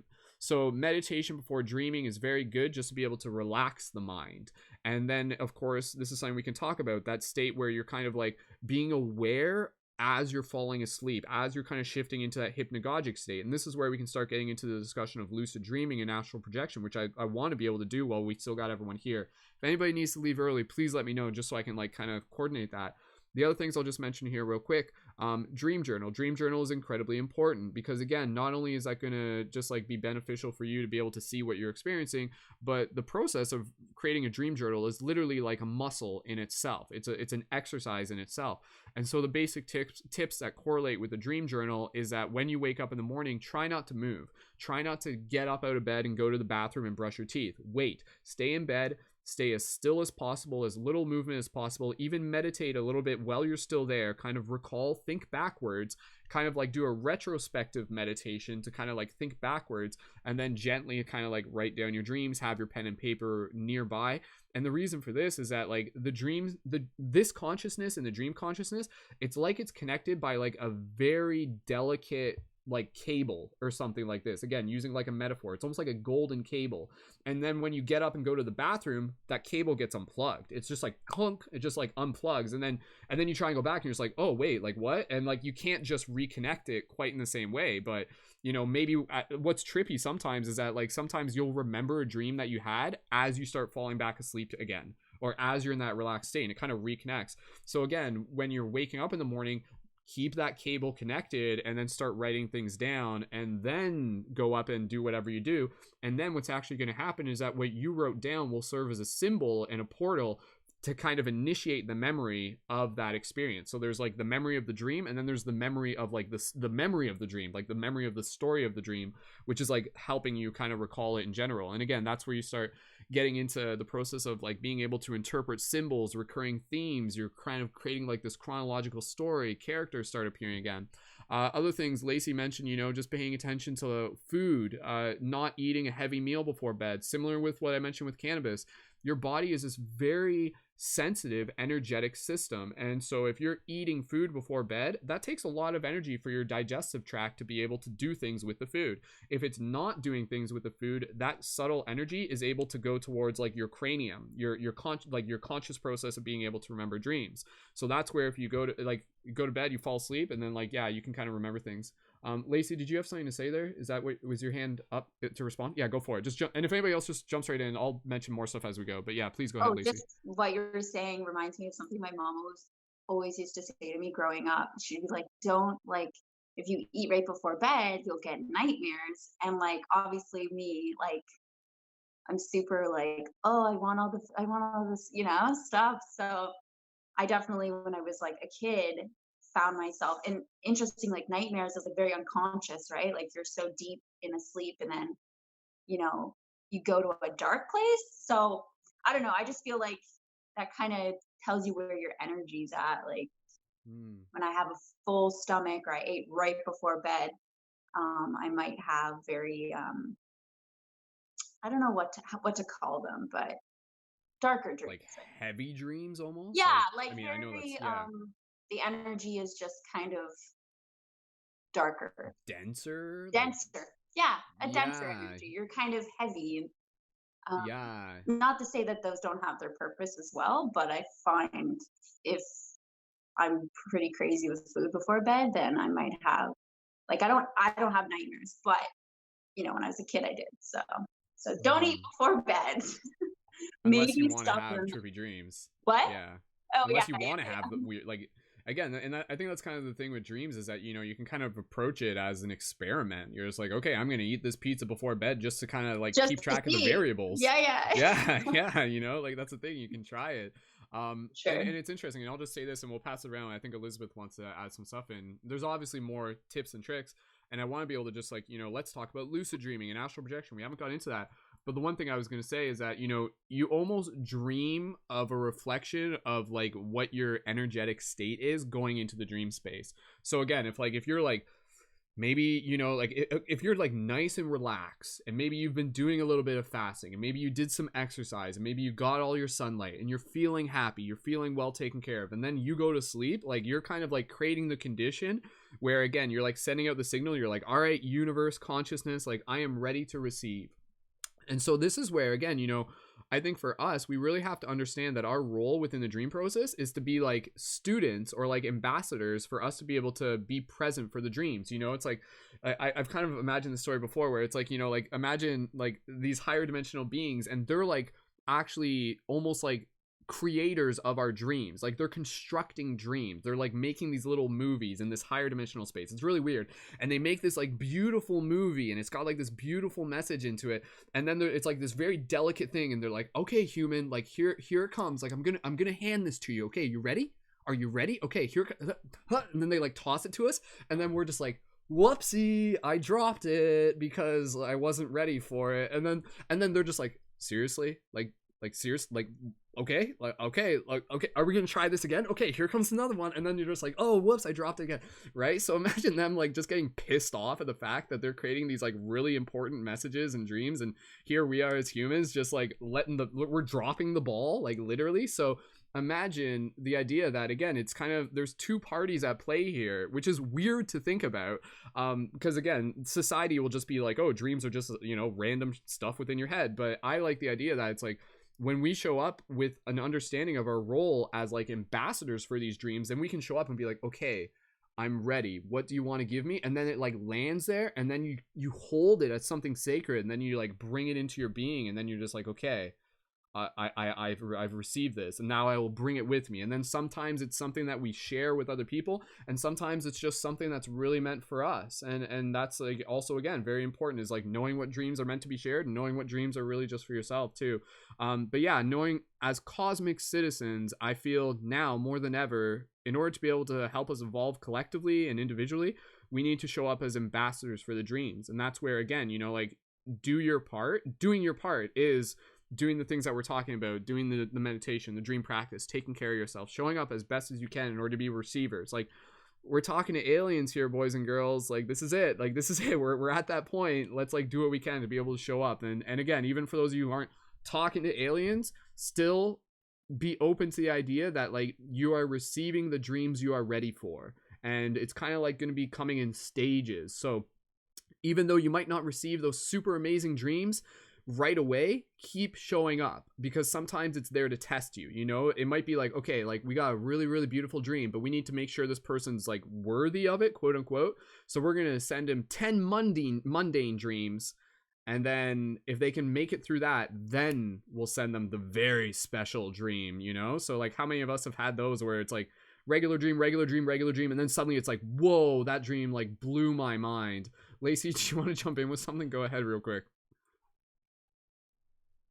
Yeah, sorry. I just want to say that, like, even, and this is just to anybody out there, that even like the most, like, you know, I guess expert dreamers, at least like for myself, I don't consider myself that. I'm still a student, but being like, I've been doing it for a really long time. So even me, like, there's times when I have what I call blackout periods of time where I'm not receiving very much of anything.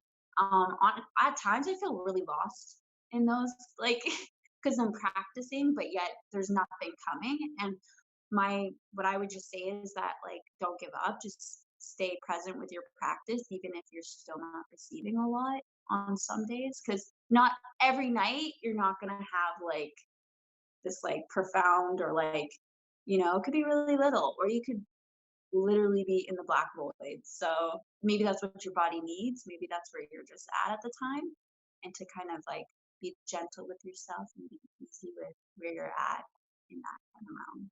That's just that's what I wanted to say. Like, that's a great point. Yeah. That's I agree. I echo that. The idea that, you know, for everybody listening to this, like that's the one thing that dreams will teach you, is to be gentle with yourself. Because yes, you'll get excited, and I think there's a part of this that's like, I just want to dream about riding a dragon and talking to aliens, please, please, please. But again, like begging for them won't make them come quicker.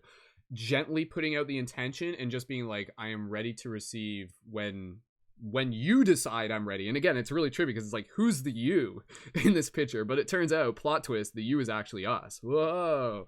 Elizabeth, did you want to jump in with something? We'll pass it to you. And again, Rennie and everyone, we'll just kind of have some more jokes and chit chat here, tips and tricks. Elizabeth, go ahead. Okay. The first thing I wanted to show was a flower.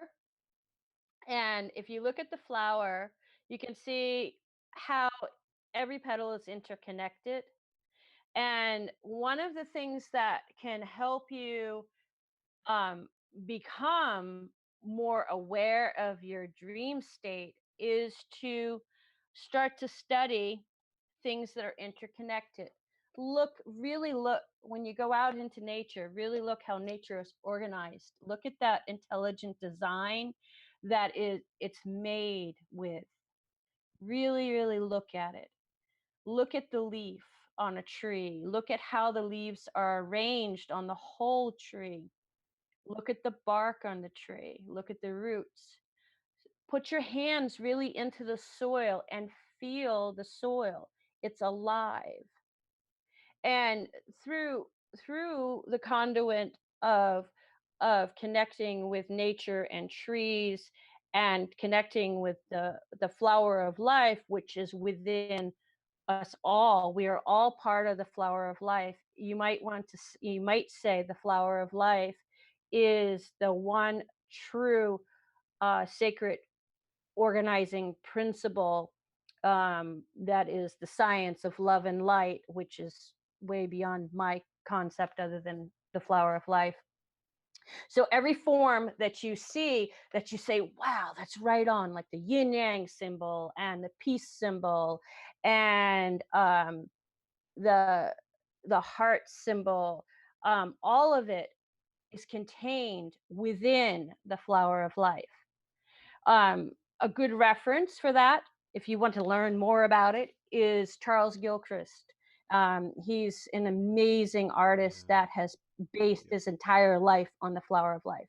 So when I need to decompress and connect to my dream state before I go to bed, I usually do a walking meditation. I meditate, but I'm a very energetic person. So, in order for me to get to a place where I can sit still and not fidget, I have to sort of do some labyrinth work or commune with the trees, or I do a hugging meditation with the trees, or I look at nature. Um, so, like one of my earliest understandings about the flower of life, quick story, is dandelions. Dandelions, I love them. I think they're the most amazing thing. I cannot get enough of dandelions. And when you sit down and with the dandelion and you really look at how those petals are organized on the dandelion flower, you see how it's all interconnected. And if you look at the rose, it's all interconnected. If you look at the carnation, it's all interconnected. They're all images connecting, leading you back to the flower of life, beckoning you to look at it and really take it into yourself. The Venn diagram is another example of a small piece of the flower of life. So if you really look into that and look at it and take it into yourself, to just let the imagery wash over you like a beautiful living painting that is alive and multidimensional and within you and throughout you and full of the whole world, it will assist you in getting to that dream state and in connecting with your dreaming. And we all dream, we all have our own dream habits. We're all different. And that's the beauty of being human, is we're all different. And at the same time, we have this um, shared human family, because we're all interconnected, but we're all individuals at the same time.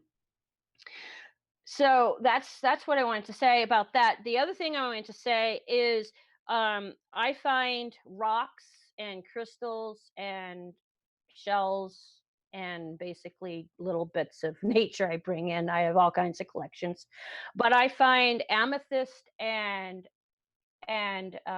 rose quartz are the two basic rocks that you should have, rocks and crystals that you should have around you, preferably in their more raw state. And what I tell people when they ask me how many should I have, I say, well, pick a number between 1 and 9, and that's the number that you need.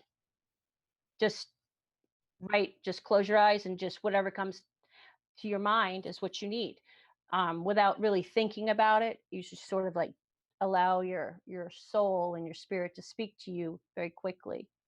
And when we start to think about stuff, that comes to us when our impressions come through to us, and we think about it, and we try to talk ourselves out of it, we lose that connection, because dreaming is an extension of our energetic system.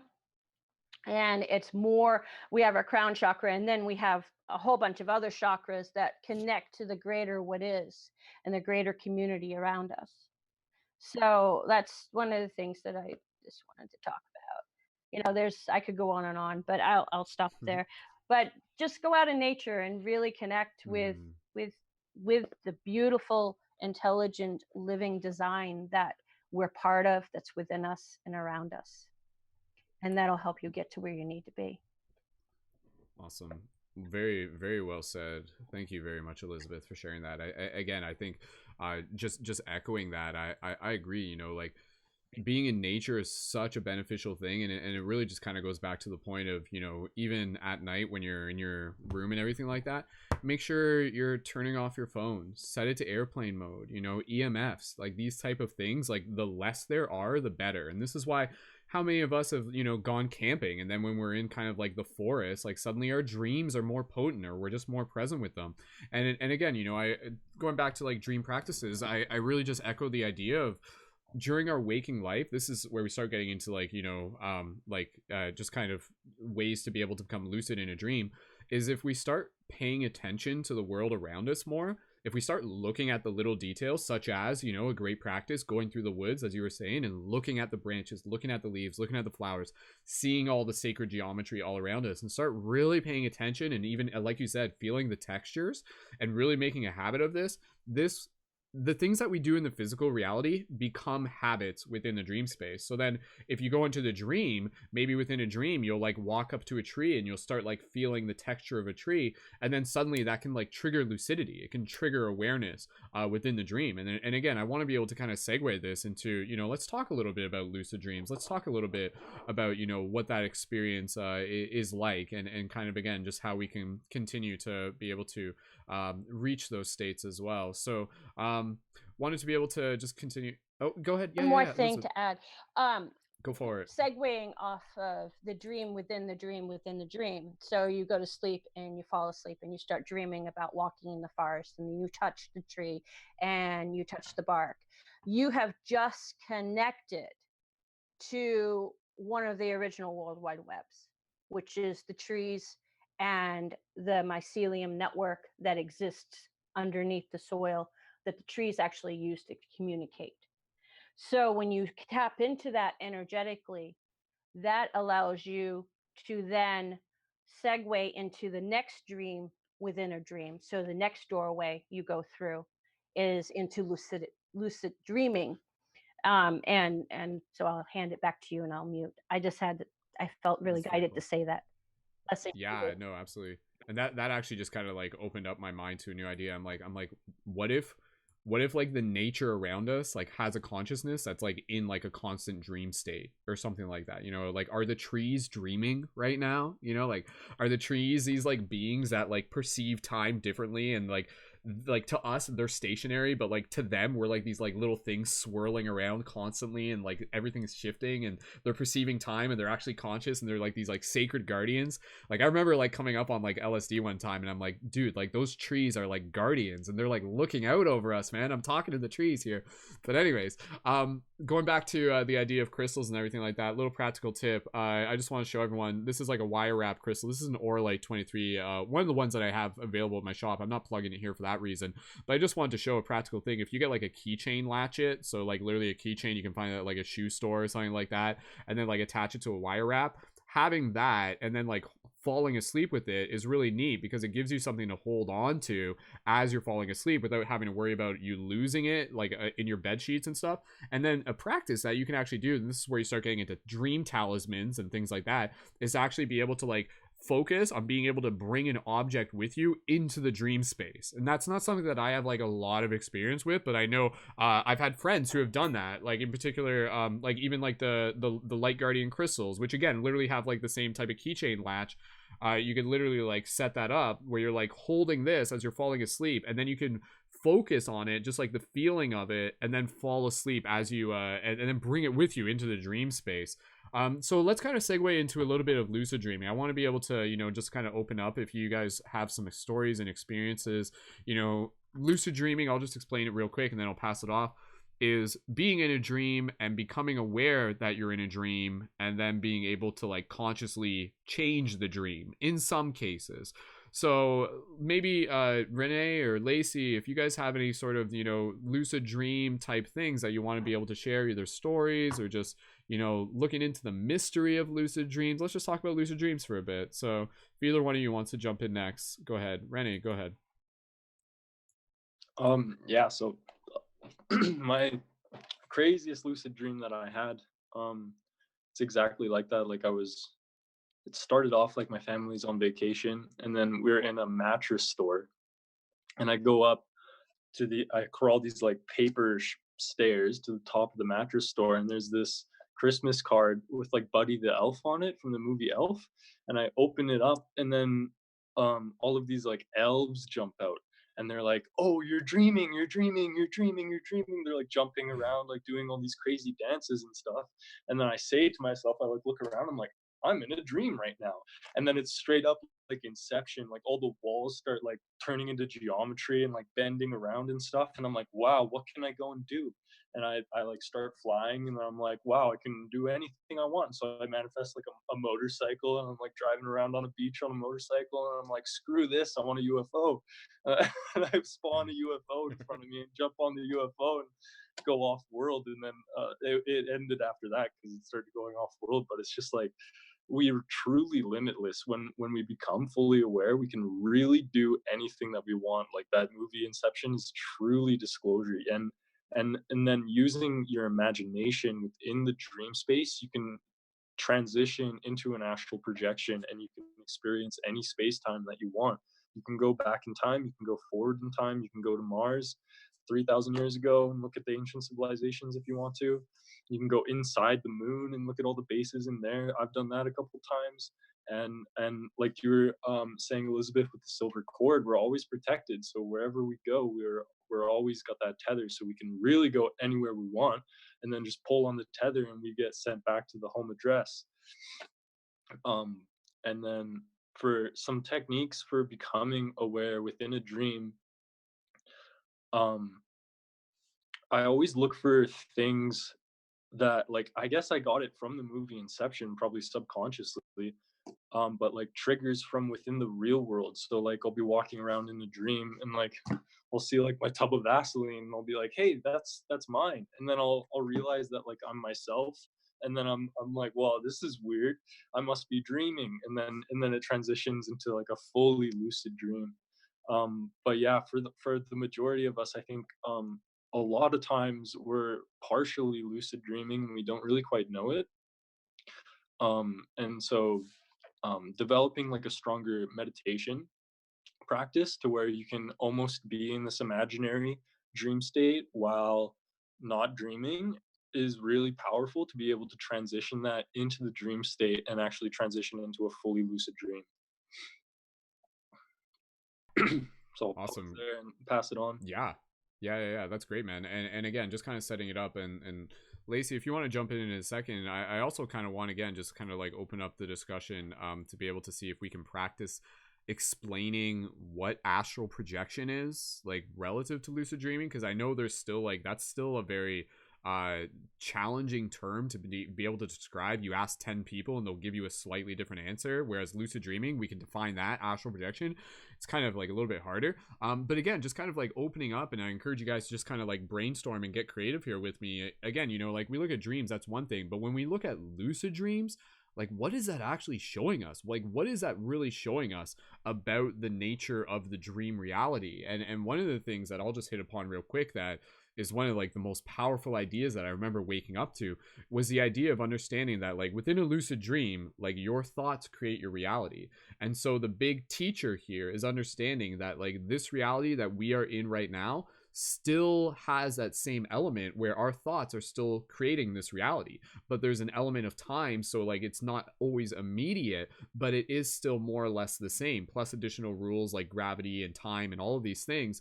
But from that perspective, it's basically this idea that like the dream space is basically like kind of like where we come from or what came first if we're looking at this chronologically, and then the physical realm like kind of crystallized out of the dream space, and now here we have these additional properties. But even still right now within this reality, this still is like made of the same construct that is the dream space. And that was even again like one of the things like when I was working with psychedelics and stuff like that, and I'm sure we've all had these experiences, those of us who work with psychedelics, and if you haven't, that's totally cool, was how incredibly obvious how dreamlike this reality was. And that was like one of the, and it wasn't even so much just like something I could explain in words. I mean, visually you could see it, but also like the feeling was just like, oh my God, this feels like a lucid dream right now. And yet here we are, we're in this space. So again, you know, within this physical reality, we have all these filters on and everything like that. And it's kind of like hiding the fact that this is still like a shared dream that we're in with all these different properties. And then again, when we dream each night, it's like we're going back, quote unquote, home. We're going back to where we come from. And within this space, this is where we get to practice being infinite creators. We get to practice creating with our mind. We get to practice being like almost like God mode, so to speak. So we're like kind of like gods in training. If we kind of, you know, I'm sure like Jason Silva would probably kind of say a similar thing and stuff. Lacey, if you can I pass it over to you just to kind of going into the topic of lucid dreamings, and if we kind of want to practice explaining what astral projection is, or any lucid dreaming stories, like what have lucid dreams kind of like shown you or taught you or opened your mind up to?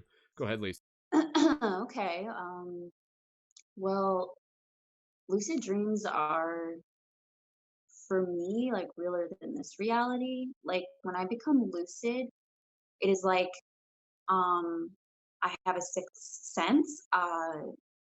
It's like more, it's hard to explain unless you've done it. But all I can this is a good metaphor. It's like you're deep underwater and maybe you've lived your whole life underwater and you're swimming the depths and you push your head up out of the water for the first time and breathe air. That's what it feels like. So it's like boom, it's like it hits you and you're like a full body rush. It's almost kind of like an orgasm. It's wild. It's like it's hard to explain. So real. Um so that's what it feels like to me when I become lucid. And then, yeah, I feel the things that I've seen and done while lucid are just so hard to even describe or put into words. Like, you know, there was one time I became lucid and I really, in the dream while I was lucid, I wanted to meet God, what God was, right? You know, the universe. I wanted to look straight into the creator. Like that was my intention while I was lucid. And then I ended up in an art gallery. It was completely white. Everything was white around me, so kind of like a white open expanse. And in the middle of the table, there was like a pillar. And I looked and I went right up to it. And I'm fully aware the whole time. I know this isn't like I'm in a dream.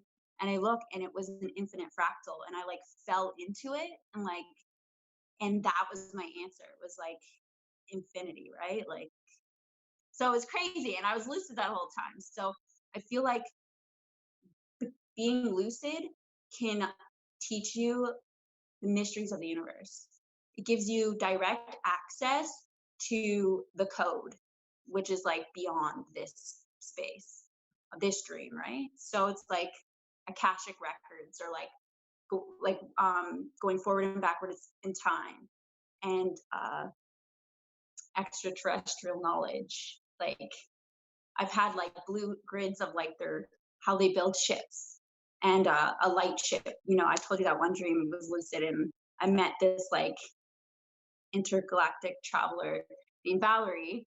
And I don't know if she's from the future or the past or who she was, but I guess she was my guide, and she showed me just what we're capable of as interdimensional beings. Because a lot of the time we don't think we are, but then it's like I'm in a light ship, like flying through time. Like, so lucid dreams are just the next step in like better understanding consciousness, I guess. Yeah. Fascinating. Yeah. Mhm. And I know, Lacey, you and I have kind of talked where there's, you know, been moments where you become lucid and it's like other characters in the dream like suddenly know that you're lucid, and it's like, Oh you yeah. know, you're like when you're just in a regular dream, it's like the other characters in the dream are almost like NPCs, like constructs, like within a video game, or they're just kind of like, you know, doing their part and playing along, and then suddenly you become lucid and they're just like Yeah. and like something That's changes and really it's like, interesting what is because happening? I Yeah, find go ahead. very true, kind of like a video game. Like one lucid dream I had, yeah, it was like Oh, there was Lacey, something just that, move your phone for a second. Your audio just completely sounded different for a second. I don't know why. Go ahead, try again. am I good? Yeah, it's better now. I don't know what happened. That's fine. Yeah. So in this dream, I was, you know, just in some town that was unfamiliar to me. And usually for me, like things that trigger my lucidity are like unfamiliar places. I feel like I don't know where I am. I don't know who I am. Something is questioning my moral, you know, like that usually is what triggers it for me. So in this particular lucid dream, I became lucid based on the fact that I was supposed to go to my sister's house, but I was in nowhere near her house. I know where she lives. And I was like, whoa. Why can't I find my sister's house? And that's what triggered it, right? Like that's what woke me up. Um, and there was three types of characters in this dream. So there's, which I call kind of like Valerie, where they're almost separate from me. They have their own personalities. They're their own people. They have a face. They have a name. Like they exist. And then there's like, yeah, the NPCs, like people that are just like when I became lucid, I was like in a sunny, open like neighborhood, and these people just started like bonking into things and like walking in circles. Like they suddenly didn't know what they were doing because I was aware of them. It was so weird, and they looked at me too, though. They like stared directly at me, and I was like, "This is freaking me out a little bit." But I knew I had to call you. This is funny because I wanted to call you and Oh, tell you that dream, yeah. that I was lucid. So I pull out this cell phone from my pocket or wherever, Yeah. and I dial you, and I'm like, "Hey," like, and you picked up. I think you picked up. I don't actually remember now, but No, you it said was, I didn't, or no, whatever. Go ahead. Yeah. it like I heard dial, like I heard like Yeah, I was warbled, right? I was yeah, like, wow. it was so weird, and I was like, it was bizarre, whatever I was hearing through the phone. And then the other aspect to the dream was that there was, I don't know what to describe him as, but you know in like Silent Hill, have you seen that movie? Pyramid Head? Pyramid Head, kind of like Pyramid Head, Yeah. and he came up from the depths of this like there was like this rundown building, and he was down there, and I was like I knew I was dreaming, but I couldn't get rid of this character. Like he was just there, and he was like, once I became like lucid, he's like, "Oh, I'm coming for you." Like he was like full in broad daylight, like Pyramid Head. It was like bizarre. So there's usually like, for me anyways, for some reason when I'm lucid, there's agents like the Matrix, or there's a darker force that doesn't want me to be playing in that realm. At least that's how I interpret it. Is like, what are you shouldn't be awake, you know? Like, Yeah. right? They're like, go back to sleep. All Sorry, right. boiling water. Thank you for sharing, Lacey. We'll pass it over. Rennie, go ahead. Jump right in. Elizabeth, if you want to share something in a minute, go for it. Go ahead, Rennie. Yeah, I just want to make a quick point. I wrote this down when you were talking. Is like something that really changed the game for me in terms of like dreaming is developing this knowing that this is the dream, and that when we go to sleep we wake up to the true nature of reality and the multidimensionals and all this stuff. So like nature is naturally like lucid dreaming. That is the normal conscious state. And then we downgrade and go to sleep, wake back up at the home address, and now we're in the dream, which is this really dense reality, which is kind of like against the way nature designed itself. But I just wanted to make that quick point because that's really trippy that this is the dream, and when you dream, you're actually awake. Yeah, and again, and Elizabeth, did you want to say something? Just put your hand up and we'll pass. Yeah, and again, you know, like for me, it really kind of gets into redefining what the word dreaming actually even means. And again, I think the fact is, like, if we are always dreaming, it's just a matter of whether or not we're awake, and then it's a matter of like kind of shifting from unconscious dreaming to conscious dreaming.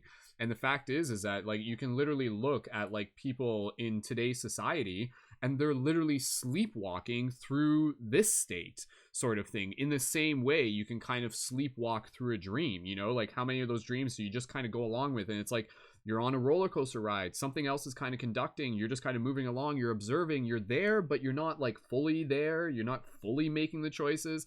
And then so a lot of people, like, they're literally living their physical life right now asleep. And so this is where, again, you start getting into like the Gnostic teachings, and this is really what they talk about, where like in order, the first step to be able to like wake up is to realize that you're asleep. And then once you realize you're asleep, then you can start to become aware of your patterns and your habits and your lack of consciousness in order to be able to shine more consciousness on that. And that's where, again, I think collectively as a society, our society is kind of, you know, like very heavily unconscious. And yet in the unconscious, those of us who are starting to wake up to our own conscious are becoming aware of that, and we're starting to kind of shift the balance. We're starting to kind of bring more consciousness into the collective simply by bringing consciousness into our own way of life. And that's where I think, again, you know, kind of the objective within this reality is to be able to move into that state of like lucid living, you know, to kind of be awake within this reality and ultimately to be more sovereign and more responsible and more present. And I think, again, for me, like once I've kind of awakened to the fact that like I am this higher dimensional being, but yes, I'm still honoring the fact that I'm in this 3D reality, this 3D reality actually becomes like even more meaningful to me because it's such a gift. It's such a sacred thing. And this is where I think, you know, as one idea, I think there's a lot of like higher dimensional beings that envy the fact that we are in this reality, because this reality takes an investment. It's like, oh, what? You want to like be able to like dance with your friends and hug them and kiss them and make love and all and eat food and all of these like physical sensations. Like, okay, but like you have to like live. You can't just jump ahead. Like you have to like physically commit. It's a big commitment. And so like that's why like what we're in right now is something where it's like, let's like really practice being grateful and present with the fact that like we can feel things, we can touch things, we can be present. Like this is such a special dream. And now that we know that we are in this dream, how do we choose to create within it? And let's create a beautiful dream together. So it really brings it back to the idea of the activation of the light guardian, the steward, the shifter, those of us who are kind of like, you know, using our consciousness to help uplift like the consciousness of the world and to be of service and to help others wake up to their own power. You know, it's the ripple effect. So that's the way I see it. And that's the story that I think is a very powerful story. I'll pass over to Elizabeth, and then I want to hit upon just a couple things, and then we'll get close to wrapping it up. I want to talk about astral projection, and I want to talk about shared dreams. I want to hear if anybody here has some experience with shared dreams and like what the heck is going on with shared dreams. Can we actually have shared dreams? Like obviously there are going to be points where you dream about someone, but then there's like times where it's like it's more of like an archetype of them. But then there are other times where you like physically, like, you know, like two people could wake up at the same time and be like, yo, like we were both there.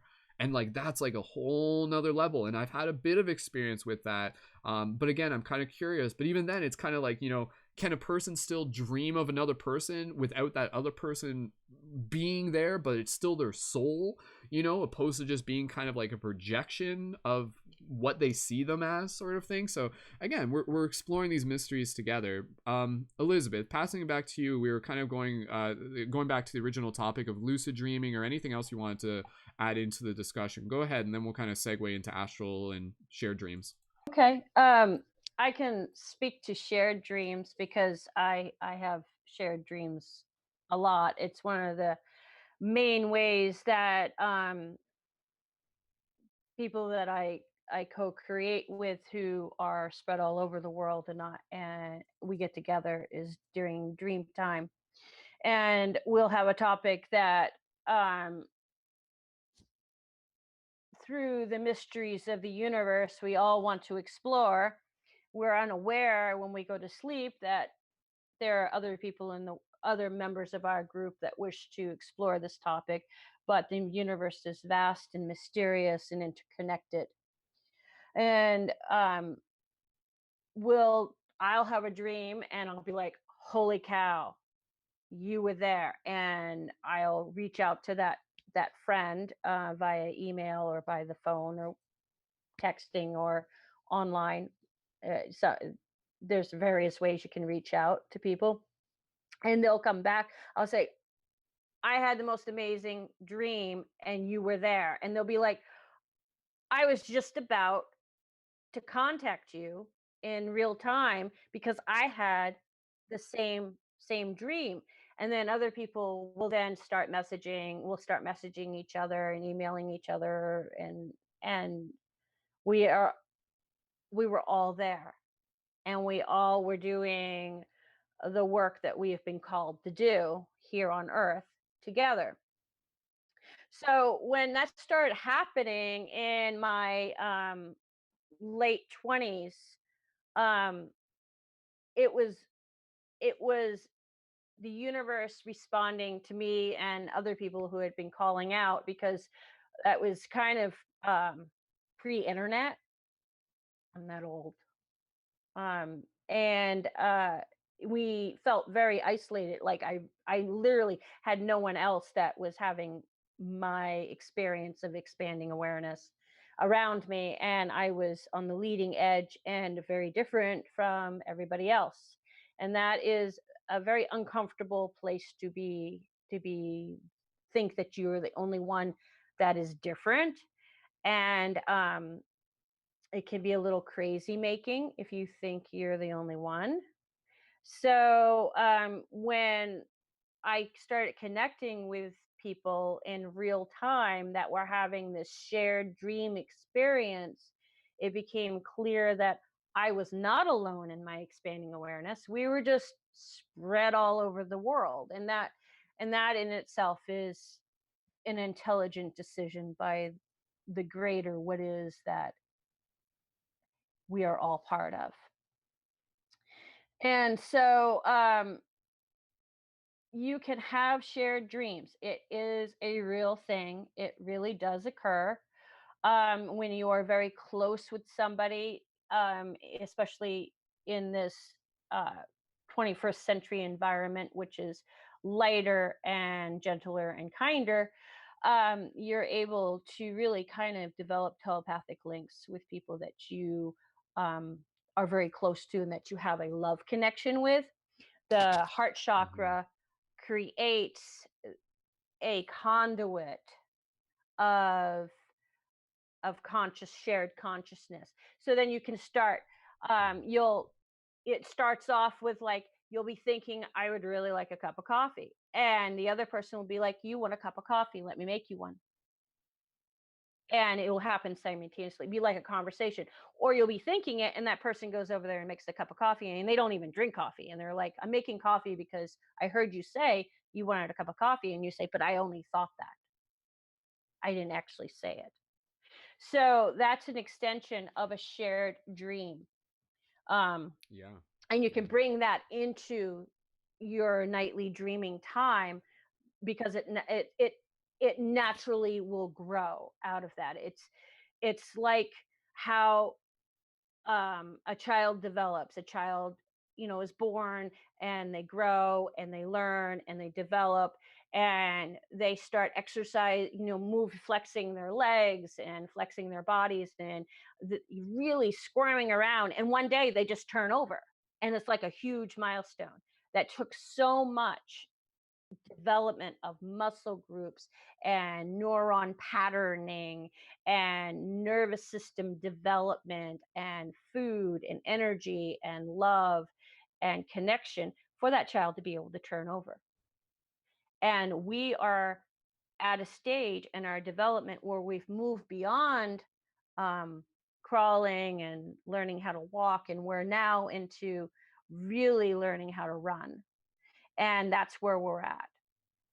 And so to it's a natural unfolding, blossoming, um, natural birthright to being human is lucid dreaming and astral Yeah. projection and connection that we have forgotten um, due to things that have happened in antiquity that nobody remembers, but it doesn't make it so that it didn't happen. We just don't remember it.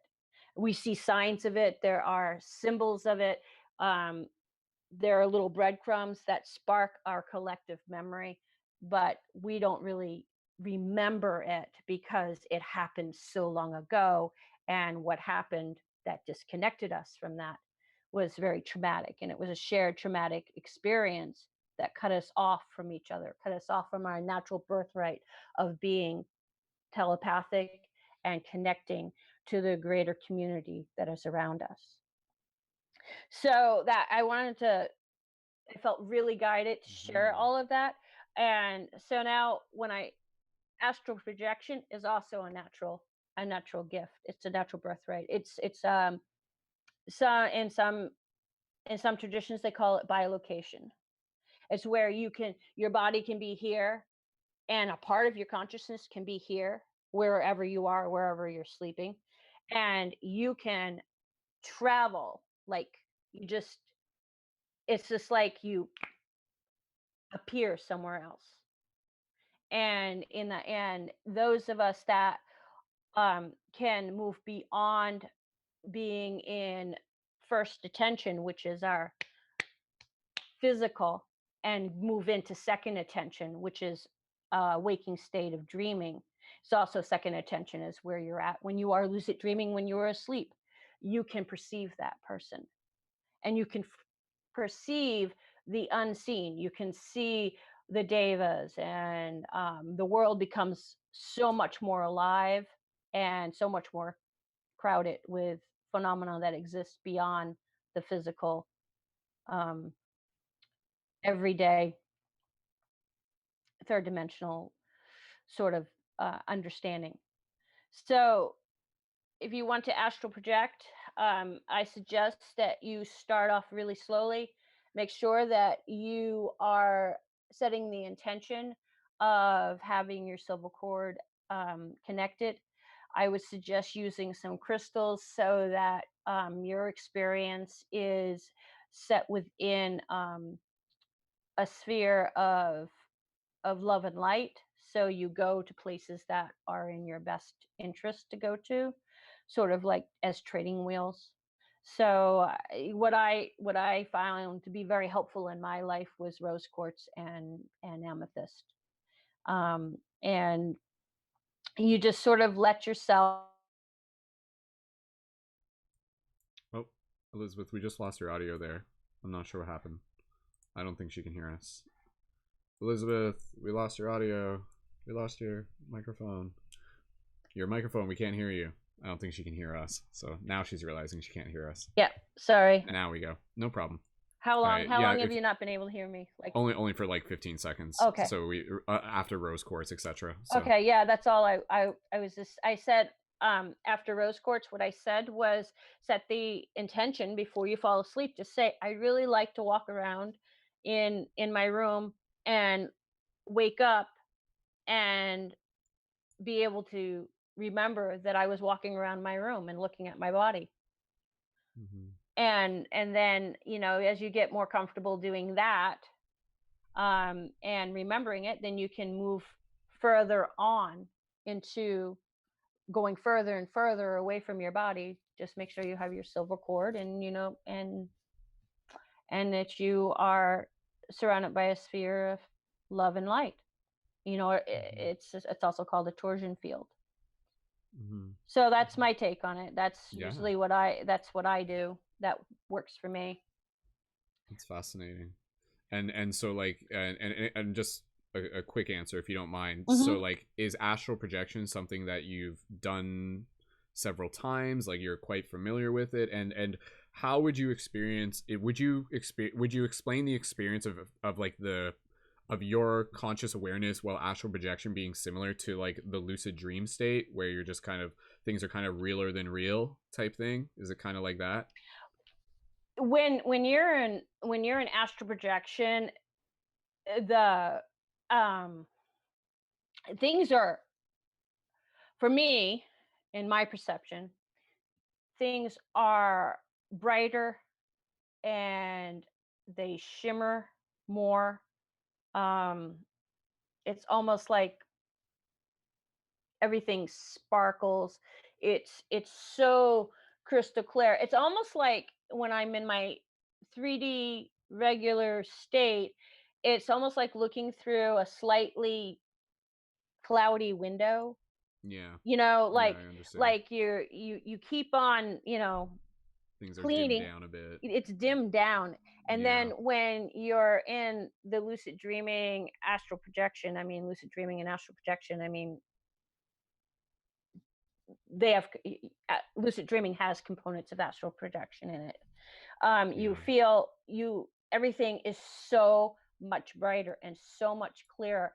It's almost like you have opened the window and now you're looking out without having to look through glass. Yeah. and Okay. and everything is so much clearer. It's more, it's like, that you're not in your natural waking state, and you've entered into a greater state, where there is more. And the astral plane has different levels. There's the lower level where the newly arrived from being disembodied are, and it goes up from there, and then you can move beyond the astral plane if you wish into fifth, sixth, seventh, eighth, ninth dimensions, because they all coexist. It's a continuum. It's not like a number line. It's a continuum, which Mm-hmm. is much broader than the linear. Um, I personally prefer to just sort of like walk through the hallway through the fourth dimension into the fifth dimension, because that's where the fifth and sixth, seventh, eighth dimension is where my people are that I wish to see. But there are those that want to speak with their deceased loved ones. I've done that as well, and the astral plane is the place to do it. Yeah. That's fascinating. Well, was there anything else before I just reply? Go right ahead. Yeah, no, thank you for sharing, first of all, and again, that's the value of us being able to create this space, is just to be able to like have opportunities such as what you shared, to be able to say like, hey, look, like, I'm not just talking about something I read in a book. Like, this is an experience, and this is a part of the human conscious experience, and this is a part of the human, like what you said, it's part of our birthright to be able to tap into these experiences. And just by us having these discussions, it's helping give other people permission to know what's possible. It really gives us a little bit of direction. It gives us like an arrow that's kind of saying like, look, like, this is where you can get to too. So again, I wish most of society, they don't know, and God bless their souls and stuff like that. But if they did know, they might be a little bit more interested to begin developing these practices and investing the energy. And so for the astral projection stuff, I'll just say this, and then I want to be able to pass it, and then we're gonna get close to wrapping this up in a minute. For the astral projection, a simple technique that I was taught many years ago, and honestly, it's not something I've mastered, but it's something that would still be practical. And now after this discussion, I'm like, oh, okay, like, I want to try more astral projection. A simple technique for people to try would be to kind of like induce an astral projection state while you're falling asleep. That's usually when it's more common, opposed to like being in a dream and then astral projecting. That's kind of like, because again, this is where we kind of get into that question of like if you're asleep, is that astral projecting, but then you can kind of start astral projecting and then it can kind of turn into a dream. Again, it's kind of like, I'm not saying like it's hard to explain, but more or less, the traditional form of astral projection, if you're even just listening to like the people talking about remote viewing and things like this, would be to kind of like get into a meditative state. You're not asleep, you're in that hypnagogic state, but then you're aware and you're able to like kind of perceive through your conscious body, your astral body, and then that's when you kind of like step beyond the physical. So one way to actually practice this, and people could literally practice this tonight if they want, if they feel comfortable, again, kind of just with Elizabeth was saying, just take a moment to just kind of visualize white light around your body, just to, again, like symbolically just kind of like call that in, just kind of create that story. And then like from there, the practice, the technique that I was kind of informed with was this idea where like as you're falling asleep, visualize, as like you're kind of beginning to drift, visualize like a rope hanging above your bed. And then as your physical arms are like laying by your side, what you do is you imagine like your astral arms, so like your spirit arms, grabbing onto this rope. So you're like laying horizontally, the rope's kind of by your chest, and you're grabbing this rope and you're kind of pulling it, and you're kind of like lifting yourself up into like a seated position, like an L sit.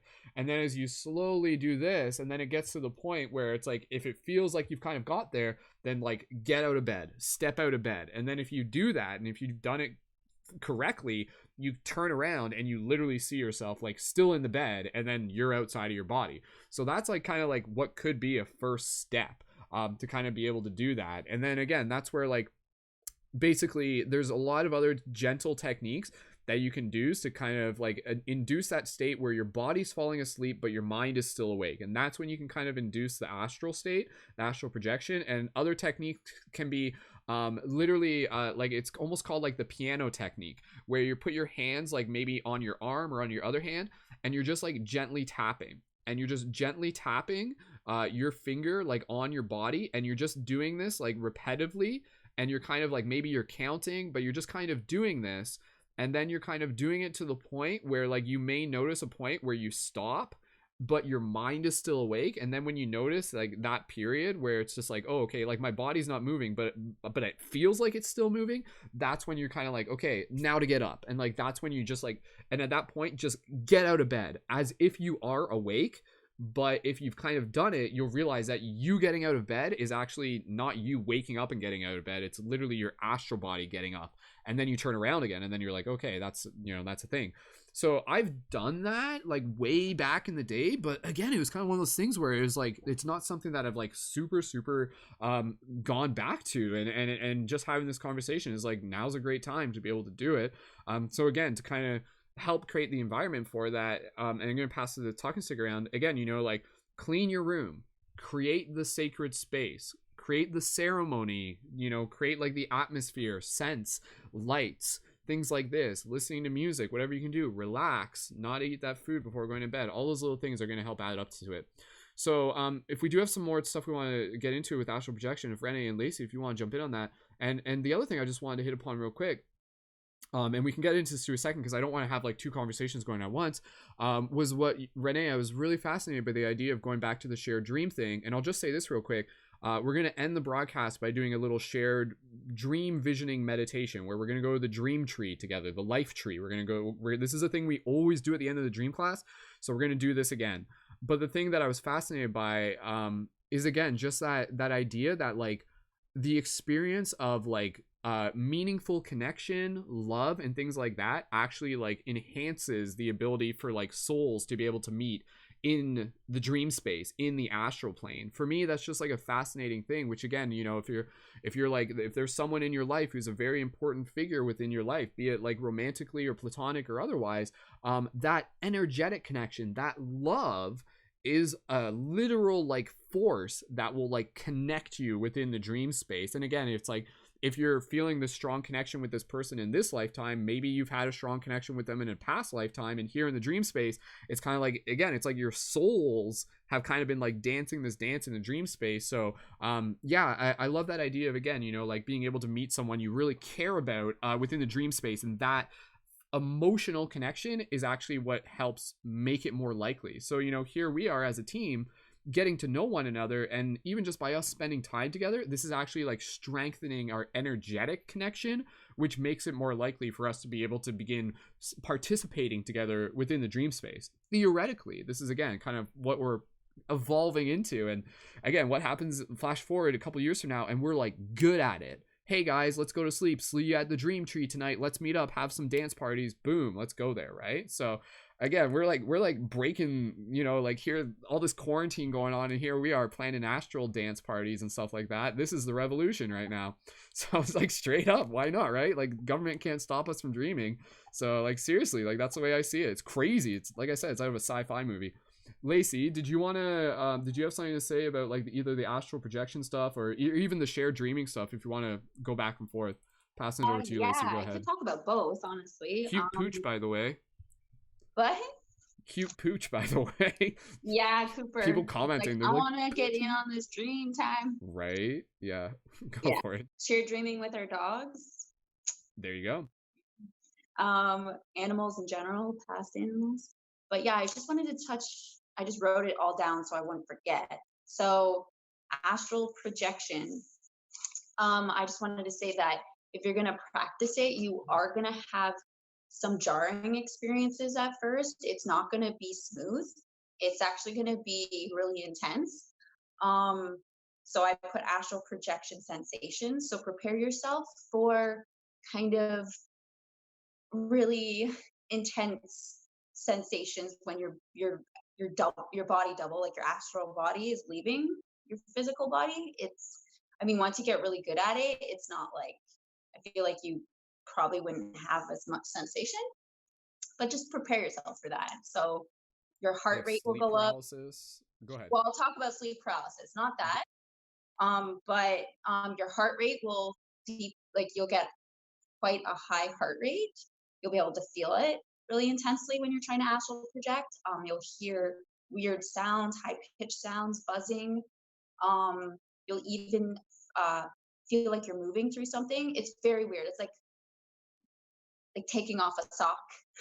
Like, it's like, I don't know. It's hard to explain, but like, prepare yourself for just some weird sensations. And the more you practice, the less intense it will be. Like, the first couple times, this is probably back in 2009 when I started to practice astral projection.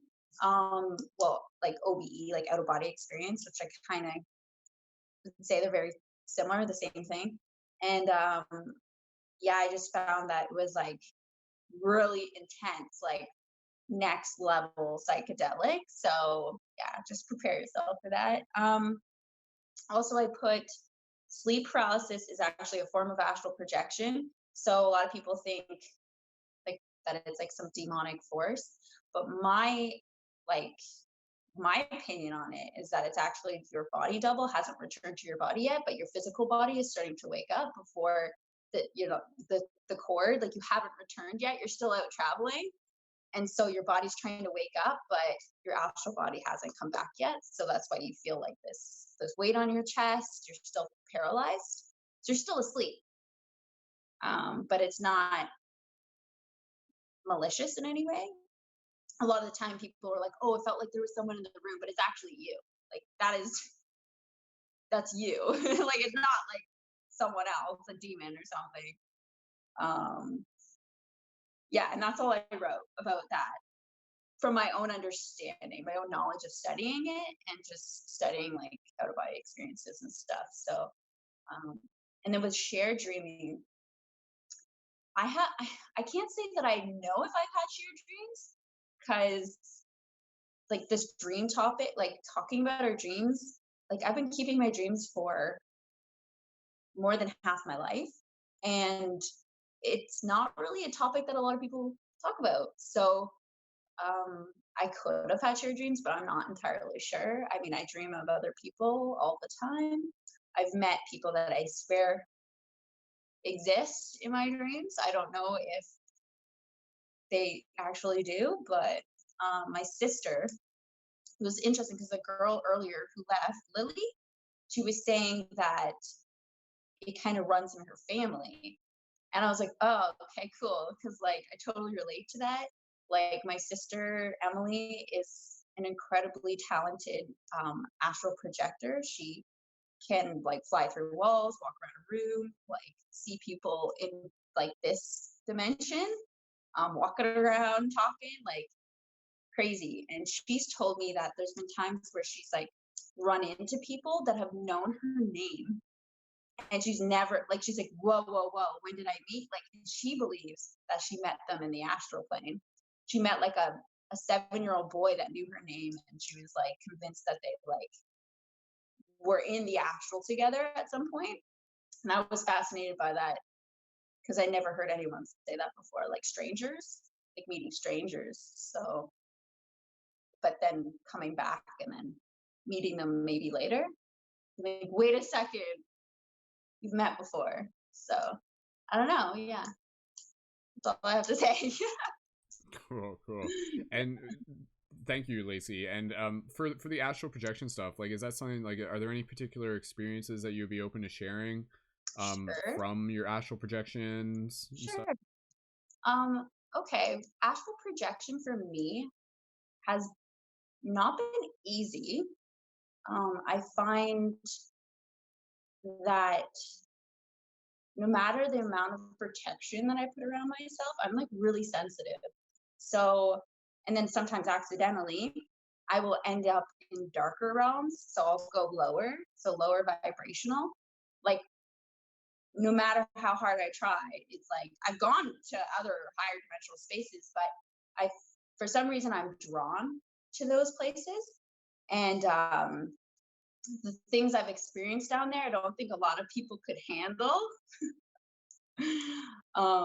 So like kind of like purgatory, like Bardo, like a between state, like people dead, just like stuck, like their souls stuck for eternity.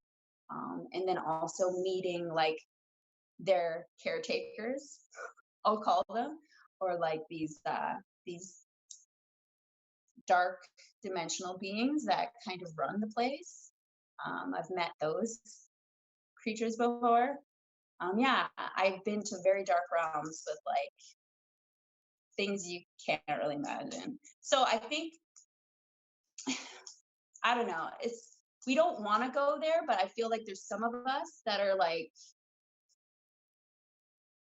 meant to go there. If that makes sense. So there's like a darker world, you know, like yin and yang, we exist in between, and there's just shadow, and there's some of us that work in the shadow, and like, yeah, so there's a lot of work to be done there too.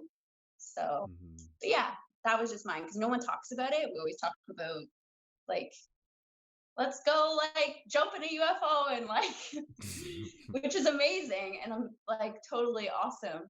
But there's definitely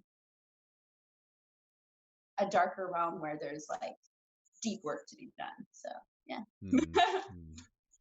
Yeah, and I think you said it there in a good way, where it's like, if you're in those realms, like you're in those realms for a reason, and that reason may not be entirely obvious, but maybe it's sometimes even just to witness, you know, to kind of be able to like see the shadow. And then maybe you go back there and maybe, you know, you do some like interesting wizard stuff, and maybe you help bring some light to it or something like that. Absolutely. Who knows? Absolutely. And that is the intention. And you know, the one like astral projection experience I had where I went to like a purgatory, like the darker realm of like, I guess you could say like shadow with kind of beings. I don't even know. It's like hard to describe, but they were keeping like these souls, these people bound to this like repetitive, like they were all kind of cramped in like dark cave systems. They were all like kind of trapped down there. And I remember I was like, hey, I gotta fucking meet this guy or this being, like whatever it is. Like I knew my mission. I knew I had a mission. Like I knew what I had to do. And as scary as it was, like I don't consider that like, I wasn't afraid though. Like I just like did it. I just went and met this like this thing, and we had a conversation. He obviously didn't want me there at all, but yeah, so hopefully I did bring a little bit of light down there with the stuff that ended up happening while I was there. So, you know, tear away the illusion, you know, people caught in this place.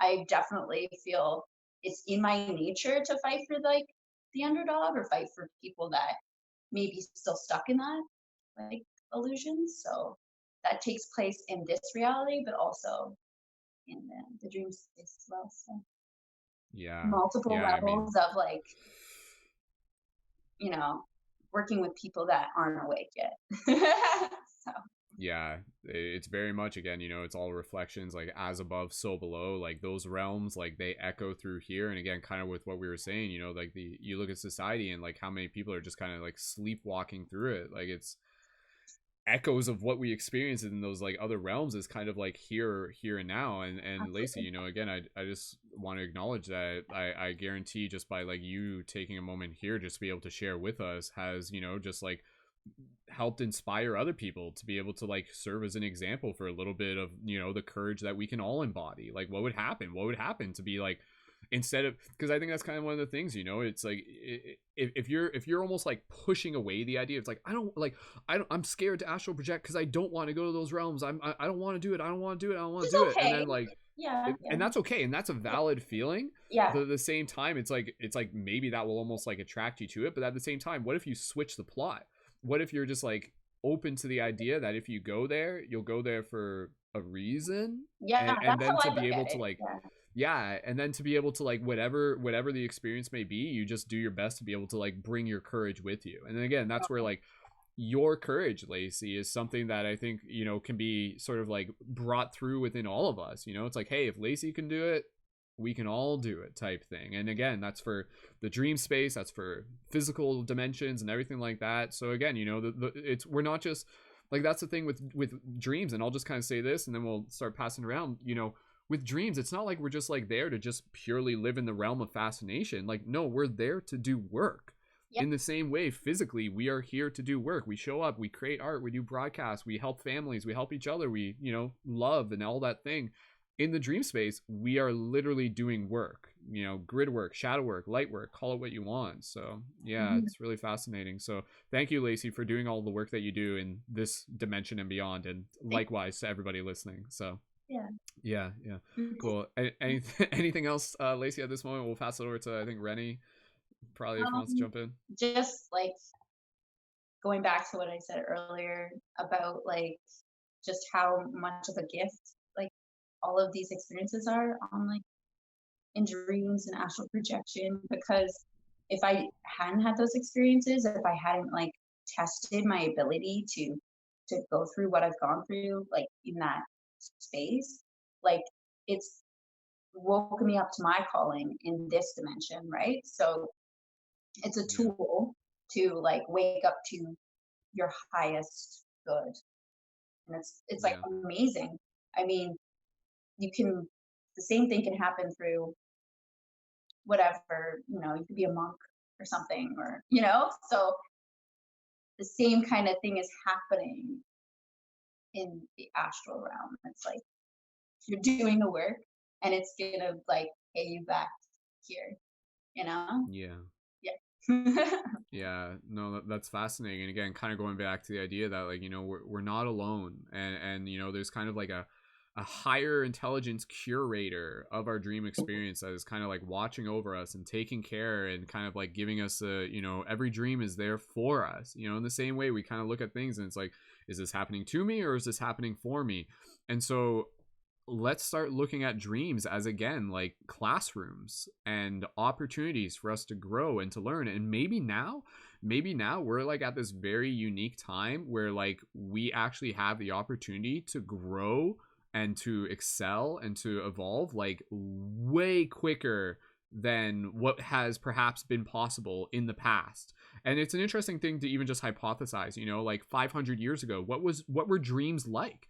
Maybe they weren't as dynamic, so to speak. Maybe like there were certain variables that weren't turned on at that point within the higher dimensional realms. Maybe they just dreamt about kind of like more of the things of their dimension. You know, they would dream about riding horses and visiting castles and stuff like that. But here we are, you know, like did people dream about going to like Octurian starships back in the day? And not to say they didn't, but maybe we're at this point where like there's more available and also like more opportunity for us to really be able to process and learn and connect with. So again, we're at a very very sacred time right now. So thank you again, everyone, for just being a part of this discussion. All right. Did you want to say something else, Lacey? Sorry, but you just like Do brought it. up a really good I'll just question. And you're talking about like dreams and like, you know, how we always, been dreaming pretty like basic stuff, and then now we're like reaching an evolutionary like dreaming thing. And I believe there's been like it's ebbed and flowed, and I think during the times it really depends. But I think that we're definitely a species with amnesia. So there was, our ancestors were incredibly gifted dreamers, and we're just kind of remembering now. We're like waking up to it. That's just what I want to say. That's what absolutely. I would Yeah. think anyways.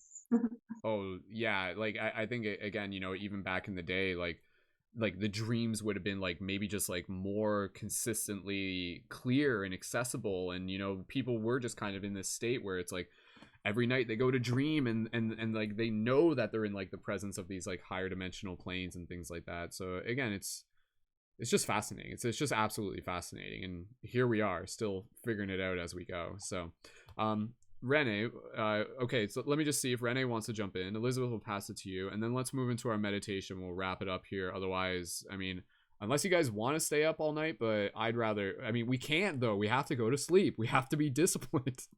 And we have to wake up tomorrow, and I have to do my global meditation too. So Rennie, I just want to pass it to you if there's anything else you wanted to add, and then we'll pass it over to Elizabeth, and then we'll pass back to Lacey for 20 minutes, and then we'll finish it up.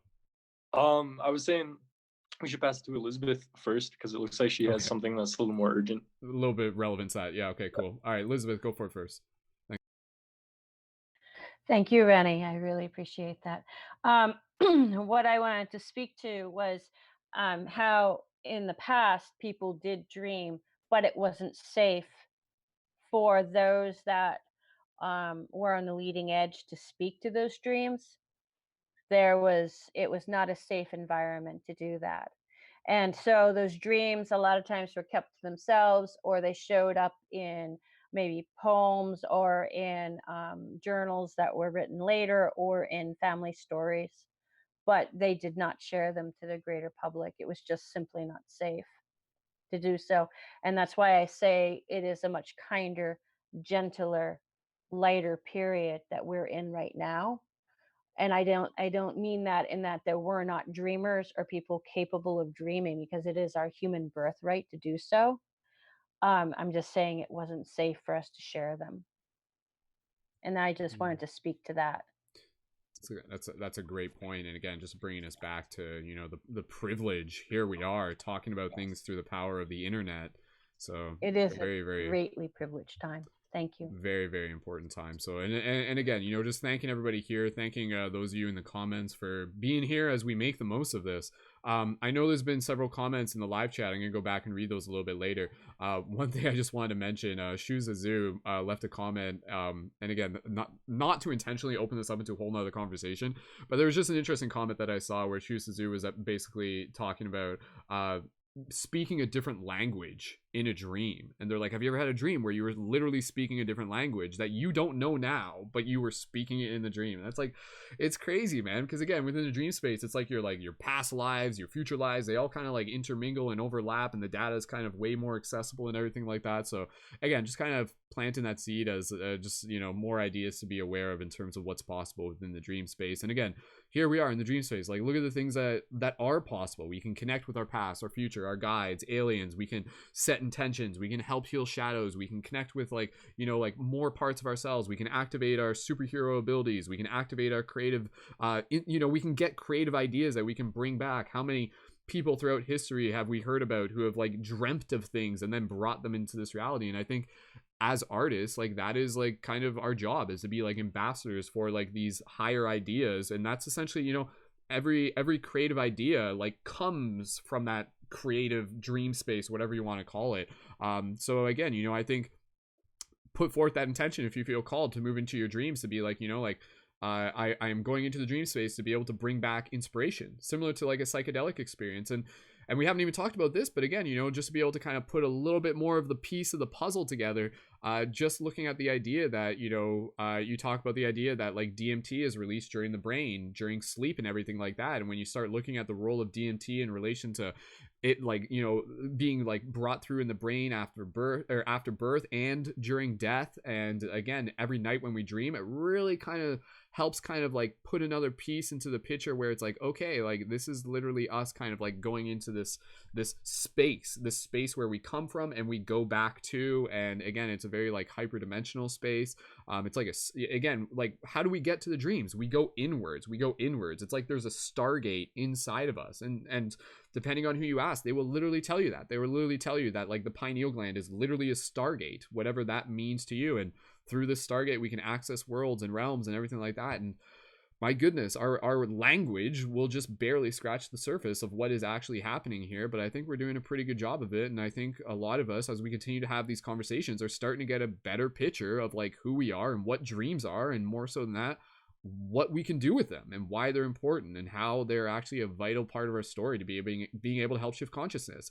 If we're just like, hey, how are we going to change the world? Like, yeah, let's go out there, let's like help the planet, clean the water, recycle, clean living, community, reform the government, all these things. But then at the same time, it's like, and practice on our dreams and work on interdimensional space and heal shadows and connect with our guides and So again, if you're really here to be able to help, make as big a difference as you can, if you're here in service, then again, just inviting you to join all of us as a team as we continue to put a little bit more intention towards our dream space. And then, tell your friends about it, and, talk about it with people who you can talk about it. Come back again for another dream class when we have it, which will maybe be in a month if we get into that routine, or at the very least within the next 2 months. But yeah, I think now is a very exciting time. So for everybody here, use this as an invitation. Start writing down your dreams, and then join us on air for next dream class broadcast. Tell us, what have we documented? What is happening? What is happening physically, and what is happening within the astral planes, the etheric realms, and how are we continuing to level up? So, all right, Rennie, we pass it over to you, and then we're gonna get into any just closing thoughts, and then we're gonna wrap it up, and then we're gonna go just chill out and go to sleep or something. So, Rennie, passing it over to you, dude. Yeah, just on the note of wrapping everything up here, I just made a list of a lot of different topics that came up that I just kind of wanted to rattle off in case any one of them kind of resonated with anybody and they wanted to contact me to discuss more about more specifics, mainly to doing with extraterrestrials. So I have secret space program regressions, 20 and back program regressions, spacesuits, because Lacey was talking about how she put on her spacesuit and it kind of shrink wrapped to her skin. I have some information about that. Mating with extraterrestrials, the hybridization programs, and then branching off of the hybrid programs, I wrote down ET hybrid babies, if you've ever had any experiences with your hybrid kids. And seed extraction. So a lot of people have kind of traumatic experiences with extraterrestrials of having their seed extracted technologically, like mechanically. And then I have off-world operations, like military ops that we run in the secret space program. Dreams about an alliance versus a cabal. Portals and jump gates. Flying / teaching others how to fly, teaching your family how to fly or manipulate energy, like how to form chi balls, like just like in Dragon Ball. Off-world lifetimes, other lifetimes in other extraterrestrial bodies on other planets, and wars against reptilians. A lot of us have actually been fighting in many lifetimes against a greater battle against the reptilians. So if any of those things kind of resonate with anybody, I have a lot of information that I want to share, because sharing each other's informations activates other informations and dormant information within ourselves. So through the sharing and through sharing experiences, we can better paint together a greater mosaic of what the heck is actually going on. So if anybody who else is listening, or either of you three, you want to talk one-on-one, I'm very open to talking about any of those subjects that I just kind of rattled off there. Awesome. Thank you, man, for sharing. And yeah, each one of those is a whole like hour-long broadcast in Yeah. itself. So yeah. All right. So for those of you looking to connect, I posted Rennie's link in the YouTube info in the chat.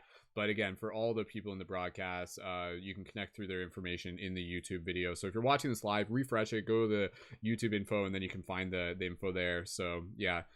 Rennie, thank you again, man. And so we'll just go around the circle with just closing thoughts. So Elizabeth, any closing thoughts? Just words to, words of reminder, words of inspiration for the people out there who are working on their dreams that you'd like to share. Sure. I would just say, just spend time in nature, really looking at how everything is interconnected and how the design is very intelligent. And then sort of just go and online and look and just Google flower of life and really take that image into you, maybe print it off, maybe make your own flower of life, maybe walk the flower of life, and really take it into yourself and connect with that sacred geometry, and connect with nature, connect with other people, and connect with yourself. And the dreaming will dream itself into being from you, from your heart. I wanted to speak about uh, portals and doorways within the body. The doorway that I use within myself is through my heart. I find that it is a safer portal that will allow you to go further and without as much interference. The pineal gland from the third eye, that comes after you master traveling through the heart. I that's the tradition I come from. I just wanted to speak to that. So blessings to all of you. Love more, expect miracles, and dream Beautiful. on. Dream on. There you go. Awesome. Thank you, Elizabeth. And so we'll pass it over to now. Let me just check. Rennie, was those your closing thoughts? Was there any other closing thoughts that you had before we? That's amazing that you just thought that, because right as you thought that, I had one more closing thought, which was just to thank Elizabeth for coming here before the rest of us and doing all the dirty work. It was very, I assume, much harder than the rest of us to come in such dense energies and to not be able to share this stuff with other people, and all the deep feelings of being alone. We're no longer alone. We got each other now. So really deep thank you for coming here first. Beautiful. Awesome. Thank you, Rennie. Echoing that, thank you as well, Elizabeth. And Elizabeth, it crossed my mind multiple times. I love your shawl, your robe. I just wanted to mention that. It's very beautiful. Oh, is it literally like, is it like a more of a drapery? It's like just sorry, I can't hear you because I put my earbuds out. Oh no. It is like a tapestry that a friend gave to me when Let's give her a second to put her earpiece back on so she can hear us. It's a tap. I'm terrible at this. I'm so old. Perfect. Yeah, it's a tapestry that a friend got for me at a festival.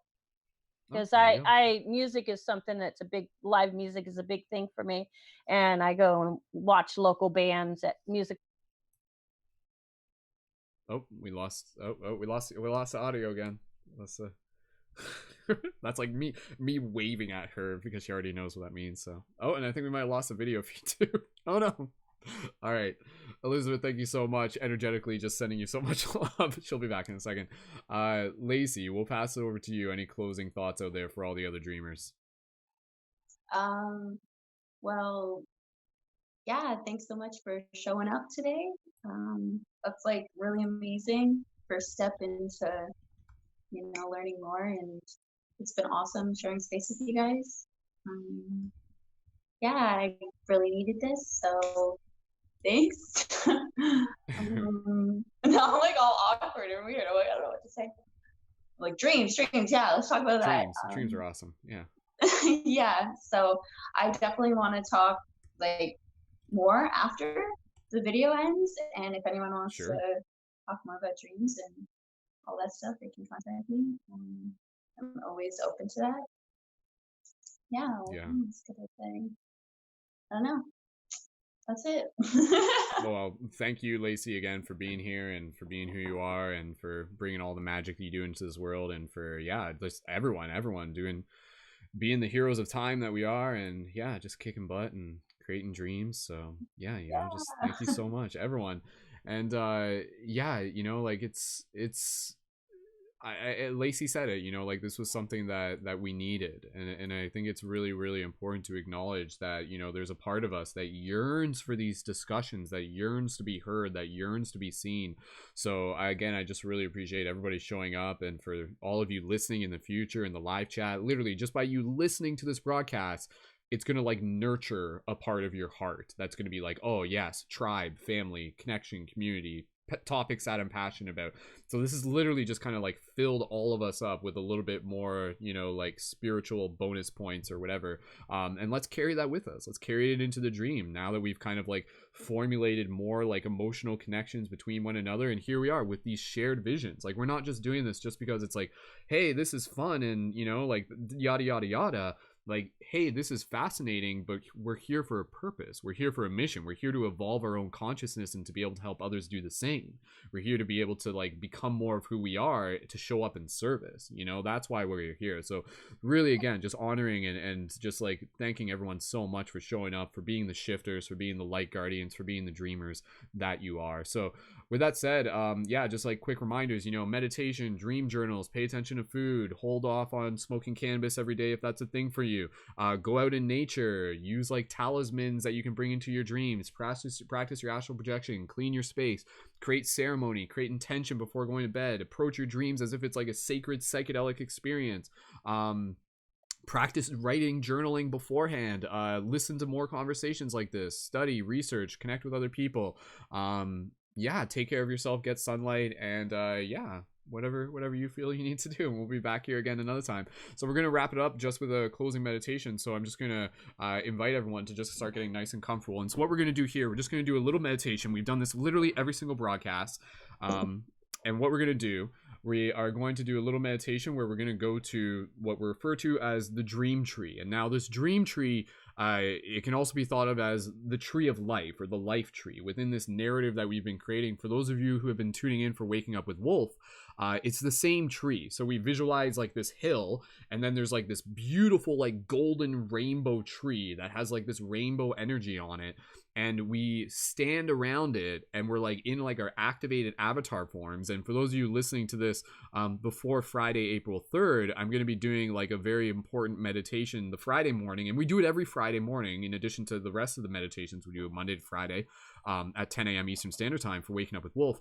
But here in this practice, we're just going to practice arriving to this space. And the story, the visualization I'm going to guide you through, I want you to kind of remember it and then kind of use it as a structure to kind of carry with you like as you enter the dream space. So you can kind of like use this as a template to kind of create the will and the intention for you to return to this space, for you to kind of imprint a part of yourself in it. And then here is the big idea, is that like within the dream space, we'll actually be able to like begin showing up there consciously. This place exists, and as we take this little moment here to meditate on it, we're literally like crystallizing it into form. And we've done this numerous times, and there's actually been people who have actually like been to the dream tree. Now, not to just go back into the conversation again, Lacey, have you been to the wasn't there a time where you're like, yo, like I made it, like I was there? Like, can you just mention on that real quick before we get into the meditation, just for context? Sure. This is years ago. Maybe like 6 years ago. I don't even know. It couldn't have been that long, but like at least like 4 years ago when we started the podcast. It's a while ago.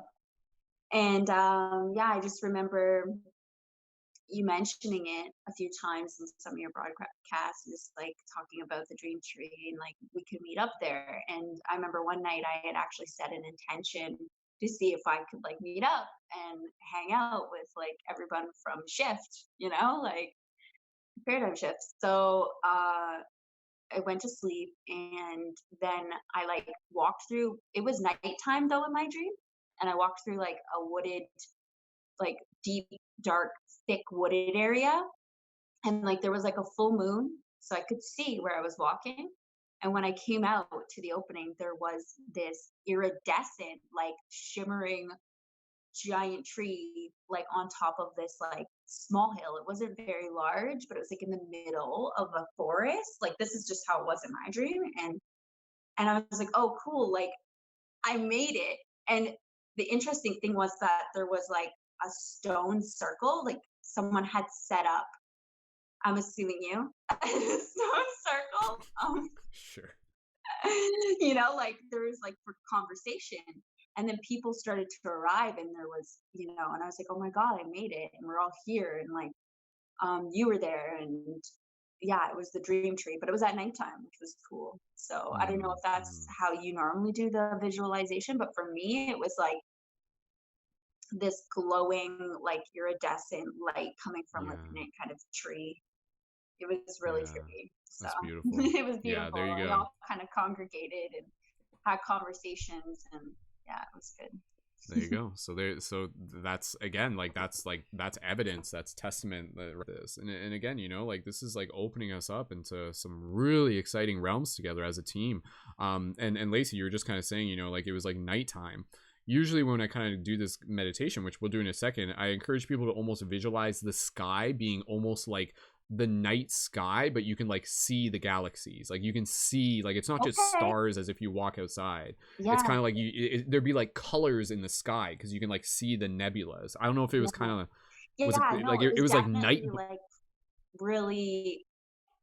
I don't know if I was totally looking at the sky as much as I should have been looking at the sky, but I know that it was like a beautiful clear night, and like there were stars, and there was a full moon, and then like as I like emerged from the woods, like the tree was just so like whoa, like it was beautiful. And yeah, that's what I recall. And then seeing all these different people, like I think there was probably like maybe about 20, like roughly, like between like 15 and 20 something people there. So there was quite a few people there. Yeah. So, yeah. That's awesome. It was a cool. Sweet. All right. Beautiful. Well, that gets me excited to go back there. So we'll do that. I'm gonna switch the visual graphic on. For those of you tuning in on YouTube, you're gonna see like the paradigm shift sigil. You can kind of use the sigil. Usually when we do this, we kind of like visualize the sigil kind of like being above the tree. For those of you who are familiar with it, for those of you in the broadcast, like that's like the like the paradigm shift logo. So like we kind of imagine like it's like kind of like floating above the tree, and it's like sending out this pulse, this beacon to be able to like bring people to it energetically. So for those of you during watching on YouTube, you can kind of even just look at the screen for a moment, visualize that, and kind of like bring that image with you into your mind's eye. So with that said, we're gonna move into the meditation. I'm just gonna set up the lighting here. If you guys even want to just turn your cameras off, that's totally optional for you. I'm just going to do that for me too, and we'll turn it back on, and then we'll end off the broadcast there. So just inviting everyone to get nice and comfortable. This meditation will be no more than 10 minutes. Beautiful. So just do what you need to do right now. Take a sip of water if you need it. Begin closing your eyes when you're ready. As you find a comfortable place to be able to sit in, even if you wish you could gently lie down, or at least give yourself a place where you'll be able to maintain a sense of stillness. Being able to bring yourself into this stillness is going to allow you to bring more attention to the realm of your imagination. It's going to allow you to bring more detail within this practice. So I thank everybody again for being here, for showing up, for joining us tonight, or whenever you're listening to this. For those of you listening in the future, energetically, you are still present with us in this moment that is infinitely unfolding through time. So with your eyes gently closed at this moment, slowly begin by connecting with the breath. Gentle inhales through the nose. Gentle exhales through the nose or the mouth. Gentle inhales And again, gentle exhales. With each breath, your body just continues to become more relaxed. You feel yourself easily moving into this place of stillness. We are gently just going to imagine a white light from the center of our chest, a small point, a flame, a spark. And as you breathe, just imagine this white light moving through your body. And as it does, it just allows your body to relax. It calibrates your body.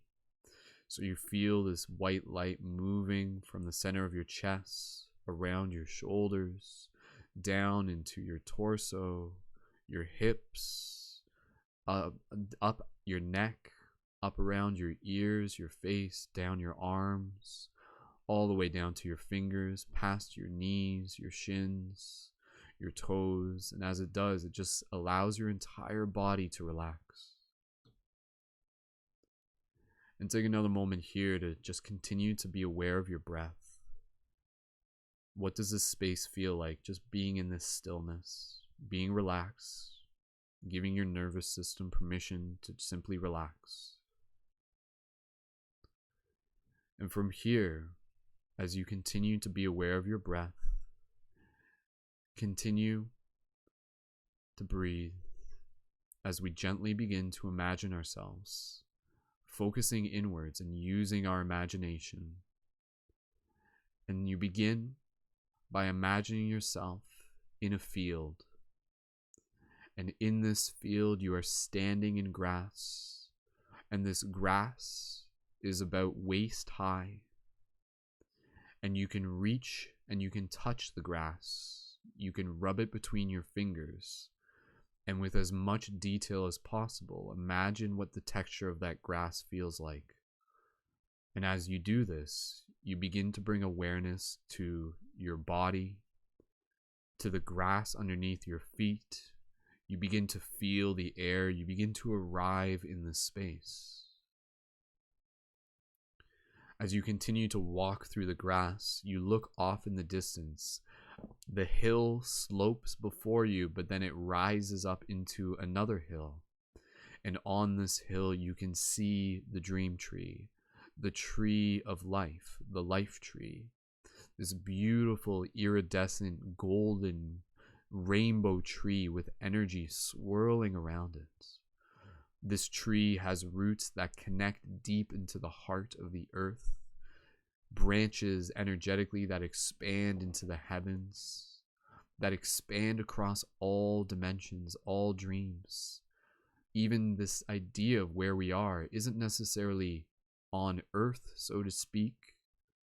It exists within a space between spaces, a space within all spaces, a very sacred space.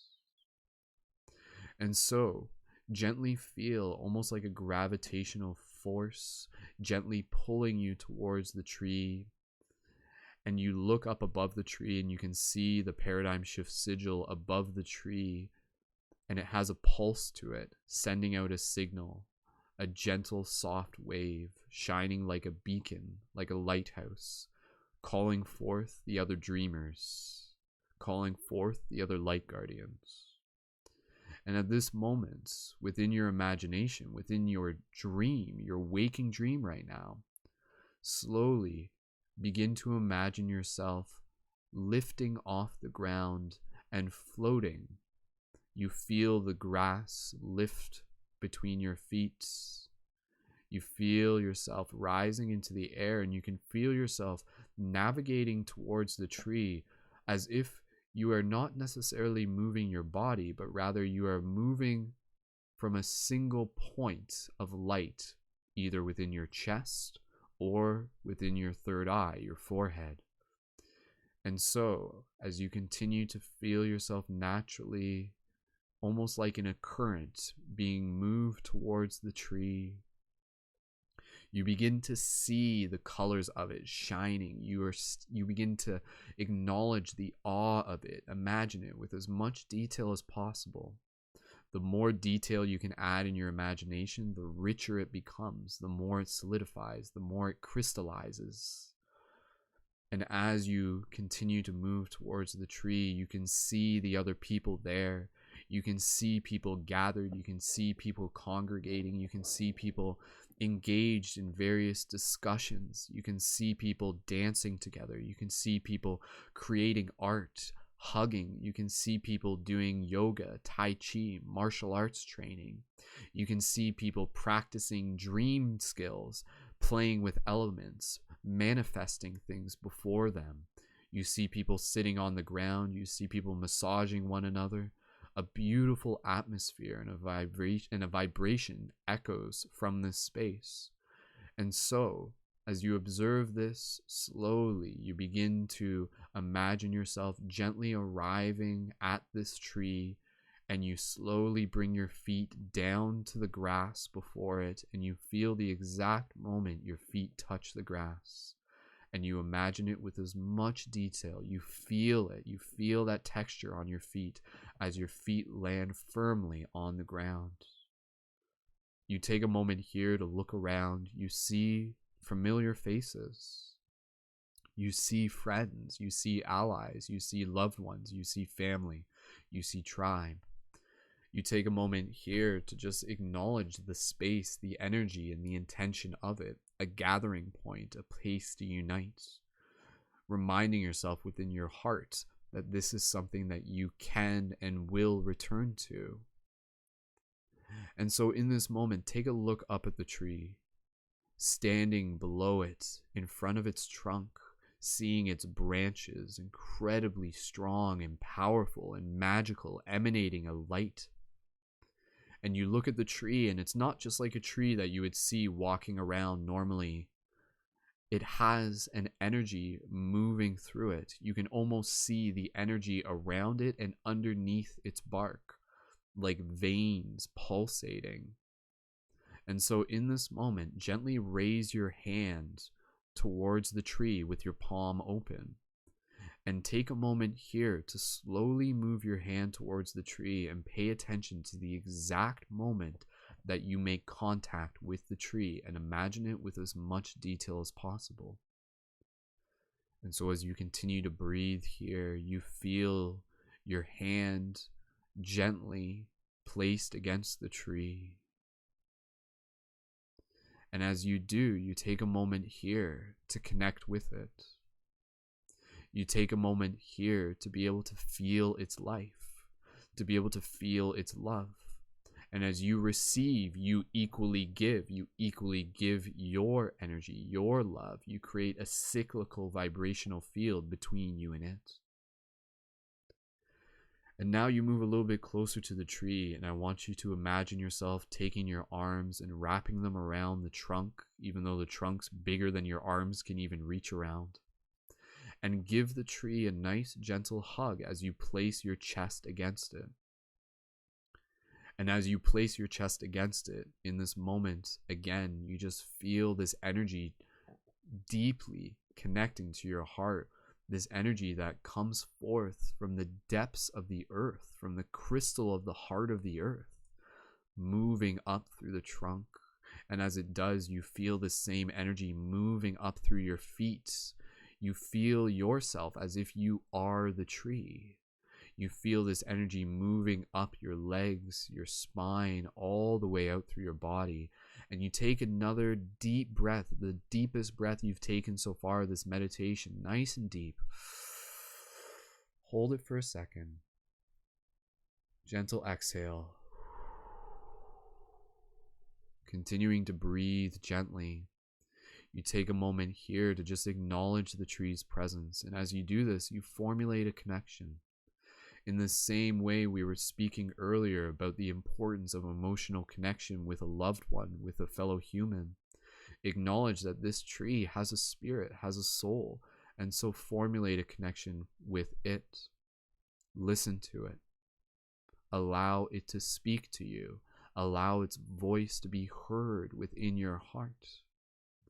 Perhaps it is the voice of an ancestor, a voice that is neither male nor female, yet a voice that is familiar.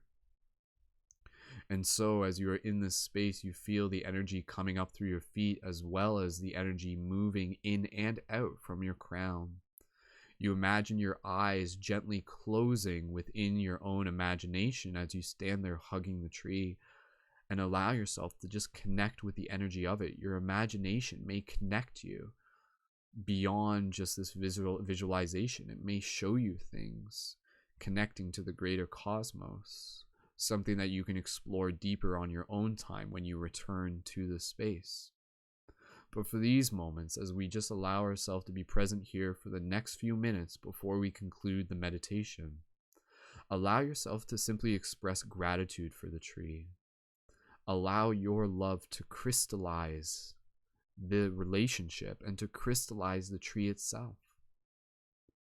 All of us together in this moment, sharing in this connection, in this space, neither one of us in a separate space, but in a shared space, the same tree, the same location. And so take another few moments here to breathe. Deeply breathe. Allow yourself to be able to listen to whatever the tree might have to say to you in these moments as you speak with it. I'm just going to allow you a few moments of your own silence, and then we'll return and we'll conclude the meditation shortly after. But I want you to just be here in this space, in this loving space with the tree, allowing yourself to crystallize it into being, formulating this connection, and hearing its love speak to you, a voice that echoes through it, a voice of the ancestors, a voice of deep wisdom, a voice of encouragement and inspirations here to support you.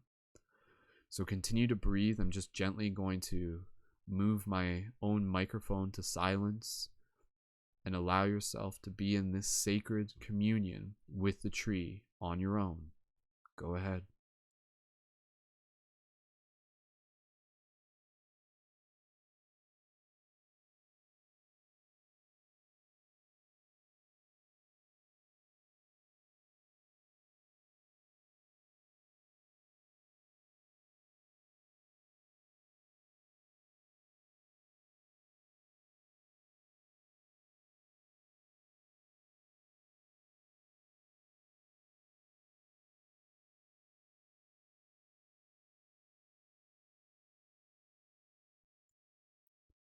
Let's take a few more breaths here.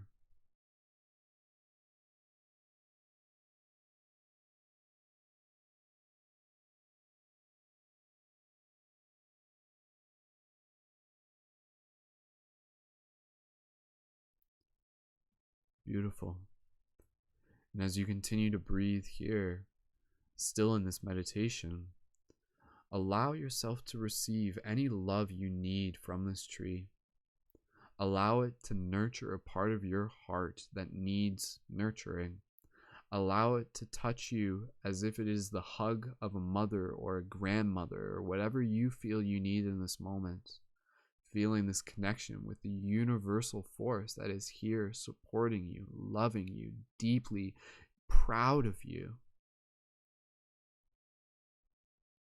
And so allow that love to fill your heart, to move into your being. And simply by doing this meditation, it will shift. It will slightly change something within you. It will slightly heal. It will slightly spark. It will nurture.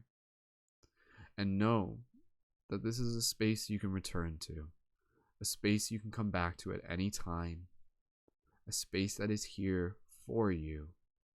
And next time when you go out in nature and you hug any tree, you will think of not just that tree, but all trees and this tree. And the fact that you too are an extension of that tree. That you too are a branch of that tree. That we are branches of the same tree, uniquely gifted with this human form. To do what we can, to do what we must. And so take a couple more gentle breaths here, and we're slowly going to visualize us releasing our hug from the tree. Take your time, thanking it again, even taking another moment here to imagine yourself putting your forehead against a tree And really, just in this moment, be like, thank you, like, thank you, thank you, thank you. Thank you to the tree. Thank you to the universe. Thank you to spirit, to Gaia. Whatever you wish to thank in this moment, speak to it. And so when you are ready, knowing that you can return here more on your own at any moment, gently imagine yourself releasing from the tree. And as you turn around and you see everybody again going about their own routine, and you take a moment here to walk around, you say hello to familiar faces, you see fellow dreamers, even from this broadcast, fellow members who you've been communicating with in the live chat. You even see me amongst the crowd. Perhaps I'm like doing some sort of like avatar water bending or something like that. Who knows? Who knows? And if you want, you can walk up to people you see. You can look them in the eyes. You can say hello to them. You can give them a hug. You can tell them how much you mean to them, how much they mean to you. And just take a moment here to just feel the atmosphere. Feel the feeling. It is the feeling that will bring you back here. Feel the love, the story. And so just take a few more moments here, just saying what you need to say, greeting who you need to greet, and getting excited about returning here. Your excitement will help guide you back here. You could spend hours here. That feeling of community, of connection, of tribe, of inspiration, of like-hearted individuals. It's a beautiful place. And so gently, as we begin to conclude this meditation, walk over to the tree again. And imagine yourself sitting down in lotus position with your back against the trunk. And as you do this, again, visualizing, feeling the energy of the tree moving up through your spine, from your root up your crown, feeling its energy as your energy. You look around at all the people at the tree once again, doing their thing, and you're excited. A smile comes over your face. And so in this moment, literally smile, even if it's just softly. Just give yourself just a little smile. You're grateful for being here. And by you doing this meditation, you help invite others here. This space becomes more and more accessible the more and more we allow ourselves to bring it into form, as we continue to crystallize it through us using our imagination, through us remembering that this place already exists. Remember, re-heart. And so as we begin to conclude this meditation, take another moment here to look around, feel the energy of the tree, look up at the tree, see the branches, see the colors, see the energy, this beautiful light, be reminded of the deeper purpose we share to be able to help do our part, to assist with the shift in consciousness, to share our love, to be our authentic self. And so gently, if you wish, you can put your hands on your heart physically if you wish. And as you're in this space, just take a couple more breaths and imagine yourself gently closing your eyes. And so with your hands on your heart, you're present in your heart. You have encoded this feeling into your heart. This meditation now becomes a memory. It has a moment equally as real as this one. And through the idea of remembering it again, remembering it when you fall asleep, remembering it during the day, getting excited about returning to it again, you will find yourself back here once again. And so take a couple more breaths here, allowing yourself to remember this feeling encoded into your heart.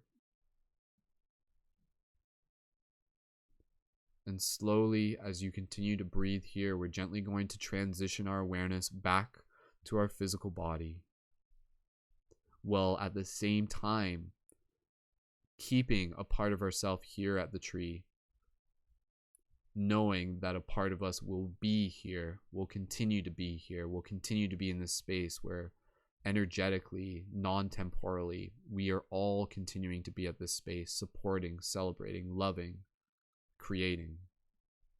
And so with a couple more gentle breaths and a soft smile on your face and a heart filled with love and a mind filled with inspiration, feeling strong, feeling empowered, feeling loved, feeling excited, take your time and gently feeling the trunk still against your spine, now merging as if your spine is the trunk and you stand tall like the tree. And you carry that with you. Tomorrow you will stand a little bit taller. You will feel a little bit stronger. You will be a little bit more gentler, even more inspired. The tree's energy will be with you tomorrow and beyond. And next time when you dream, and all times when you dream, it will be there with you, ready. And you will return to it again when you will.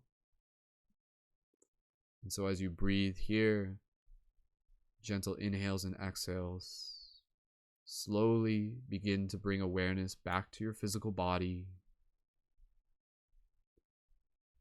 And when you are ready, gently begin to wiggle your toes, wiggle your fingers, and at your own pace, slowly open your eyes and return your awareness to the space around you.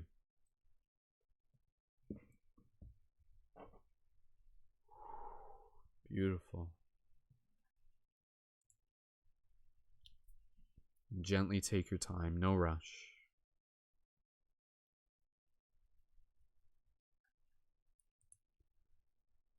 And when you're ready, you can return back to this physical dimension, and we'll just take a moment here just to share some thoughts, feedback. I'd love to just kind of hear how that was for everybody, even for those of you in the live chat. Visuals, feelings, sensation, talk about it a little bit more, and we'll just share with that, and then we'll conclude the broadcast. So that was fun. Was that fun, team? Did you guys thumbs up? Was that a good one? You guys like that one? Yeah. I've done that a few times, but each time it gets like, I don't know, it gets better or something like that. Again, it depends on where we were at, but that one I was like, yeah, you know, it's becoming more and more real. Like we're physically, like the timelines, the dimensions are merging and stuff. So drop an 1111 in the chat if you guys enjoyed that one. We'll pass the talk and stick around if you guys feel like you have anything you wish to share, even if it's just gratitude, and then we'll just finish off the broadcast just with one more pass around the circle of gratitude. If anybody wants to just put their hand up, I'll unmute you or unmute yourself if you guys, because I'm asking you, like, how was that for you? Go ahead, you can share if you wish. Man, that was amazing. Rennie, go for it. Felt really real and like really like magical with the visual of the sky being like dark, but we could still see the entire Milky Way. It felt like really like that was like the place, like that was it, yo. That was it. That was it. It's there, man. And that's good. That's good that you kept that with you, because I actually forgot to mention that during the meditation, where I would have been like, and if you look up at the sky, you can see the Milky Way. So that's good that was it still there. So yeah. See it through the branches too. When I looked up through the branches, you could still see the stars. Beautiful. Beautiful. Yeah. Oh, that's awesome. Thank you, Rennie. Thank you. Thank you, Elizabeth, Lacey. Either of you want to share anything, or you guys can just like sit in the glow for a little bit longer. It's up, whatever. It's like no words. So, yeah, Lacey, go that ahead. was awesome. Yeah, like it was interesting because you're like guiding it, but like my mind already starts to, hi. Oh, I know you were waiting that whole time. Sorry. He's like, pay attention to me now. Right. Yeah. Yeah, so it was interesting in my mind, like it starts to go places already.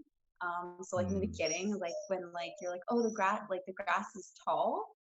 Like originally, like when I entered the space, it was like really like short, like just like kind of field, but then it like grew rapidly, like in my mind. There you go. And then it was like there's even some things that you weren't mentioning that like it was like dewy, you know, there was like it was kind of wet. The wet, yeah, the water, yeah. It had just rained or something. Beautiful, and then like the tree was like merging with it and like pulsating energy, like what I was seeing in the tree now entered into my body, and now I was creating the same type of energy that the tree was. It was a really cool sensation. That's cool. Yeah. That's awesome. You guys did a great job of visualizing it. Like I could like feel like, again, everyone just kind of visualizing it. It's just like this sense of calmness and purity. Yeah, And in it the was comments, cool Simon. Yeah. too is that like you're like water bending, and like that was like the first thing that like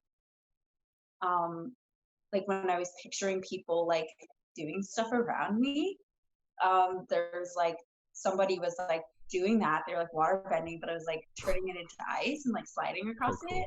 Yeah, Oh, cool. and then I pictured myself like, before like actually like after touching down, like flowers blooming and like I don't know. My mind went its own way for sure. Right. Yeah. Creative. Yeah. I was just like talking bare minimum, and then your Yeah. imagination, And like they yeah. and it was very like jesters, like clowns, like I don't know.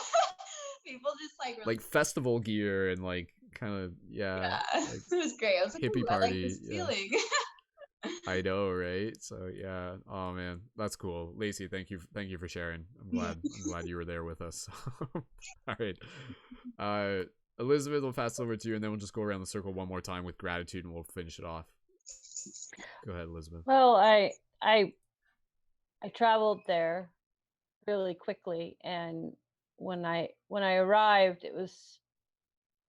there's like, whenever I travel anywhere, it's like a noise of that is like, I can't describe it. It's a noise, and it's like almost like a Star Trek noise, but that doesn't do it justice. Of like coming out of like warp drive, the noise that they Okay. use, but it's not that. It's not Right. that noise. It's more of a. It's a different. That's as close as I can get to the description. And so I arrived there, and I looked around, and then just everybody else just like boom, boom, boom arrived, and I went around hugging all of you. And then other people started to arrive, and I hugged them. And then I followed the tree. Oh, that's awesome. That's beautiful. And how did it feel? It's definitely, you're definitely anchoring it into the physical. It definitely is here. Yeah, totally. And that's, again, like we're just kind of doing something that we just, this idea is like, like no one told me to do this, but I'm just like, yo, this is a thing. Like this will work. Like this can work, So again, it's almost like a science experiment that we're taking place and doing together. But again, like it's happening, and the results are being yielded by us doing it. So, it's fascinating. So for everybody here, if you guys like dream of the dream tree, like let me know. Send me a message on Instagram, send me a message on Facebook. Like let's keep working on this together. Let's keep supporting each other in multiple dimensions. Like this is like straight up magic, man. I mean, like coming from like the apprentice of Merlin himself, like what do you expect, right? What? Spoiler alert. I'm just kidding. Maybe, I don't know, we'll see. Clone of Merlin here, I don't know, we'll see. I think we're all fractals of Merlin in some way or another, right? That's my point. So, yeah. Exactly. It's definitely anchoring into a nexus point. That's the message I have to give you.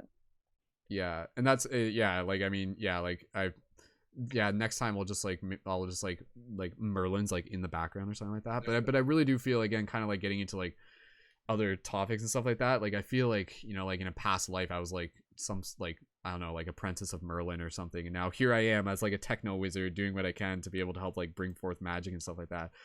And that doesn't feed my ego. That just makes me more humble, but gives me a badass story where I'm like, sure, let's do it. And if you're a fractal of Merlin too, then let's do it too. So whatever works, man. I don't know. Other people can see it and be like, oh, actually, Brendon, that kind of makes sense. Like, so I don't know. It totally makes sense to me, but that's what I'm saying, right? Like I'm not just making stuff up. I'm totally with you there. That is something that I was thinking a lot about, right. But I didn't feel comfortable to say right now. Oh, so you were like, oh, this Brendon guy's probably like a fractal apprentice of Merlin or something like that. That's why we're all from that exactly that consciousness. That's it. The round table exists. That's it. And that's a big part of the energy we're doing here. Is like that Arthurian round table archetype. Mm-hmm. Yeah. And yeah, I mean, I'm glad you guys see that, right? Because that attracts like a very particular crowd, and we're anchoring in some like very like ancient energies. So yeah, I'm sure all of us have like spent past lives interconnected in other circumstances. Knights of the Round Table, who knows, wizards and all the sorts of fun stuff. So witches and warlocks, you name it. So yeah, and here we are back again, opening portals, merging dimensions, doing what we can. What an adventure, right? Creating the new way. and doing it here and in the dream space. So let's go around the circle one more time, just with some gratitude. Rennie, just gratitude for, you know, people tuned in, for the community, for the space. Go ahead. Yeah, like, just thank you for facilitating this. First of all, thank you for, I mean, you guys listening to, like, with non-judgment. The biggest thing is that we can all talk about this stuff and nobody's judging anybody. Like, we're all like, yeah, like, this is all what we're all experiencing. So it's so important and so valuable for us to all come together and like, share these experiences and to be able to talk to them openly and support each other like this. Just, like, so grateful for this. And I know I'm not a patron yet, but like, thank you so much for just letting me come in here like this, just randomly. Like, you just hit me up, like, in the chat. You're like, who wants to come Dream Circle? I was like, Right. I do. Like, hell yeah. That was awesome, man. And yeah, I'll end dude, it there, thank you you, guys. man. Just thank you, everybody. It's so amazing. Thank you, man. And you've like only been connected with, like, the community and my work just for, like, a short while, right? Is that what you said? Yeah, like, I just started following you right after that live stream that you did with Planetary Ascension. With Sai. Yeah.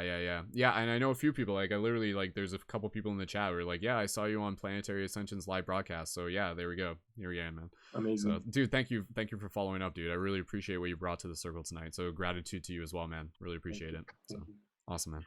All right, Elizabeth or Lacey, one of you just want to share some gratitude, and then we'll wrap things up and hang out for 2 more hours on our own or something like that. I don't know. We'll see, right? I'll go to bed when you go to bed. So one of you wants to share some gratitude, go ahead. Either or. Go ahead, Lacey. Yep. Yeah, I was just gonna say thanks for facilitating. Obviously, like that. I mean, you might not be having these conversations if you weren't holding space. So thanks for that.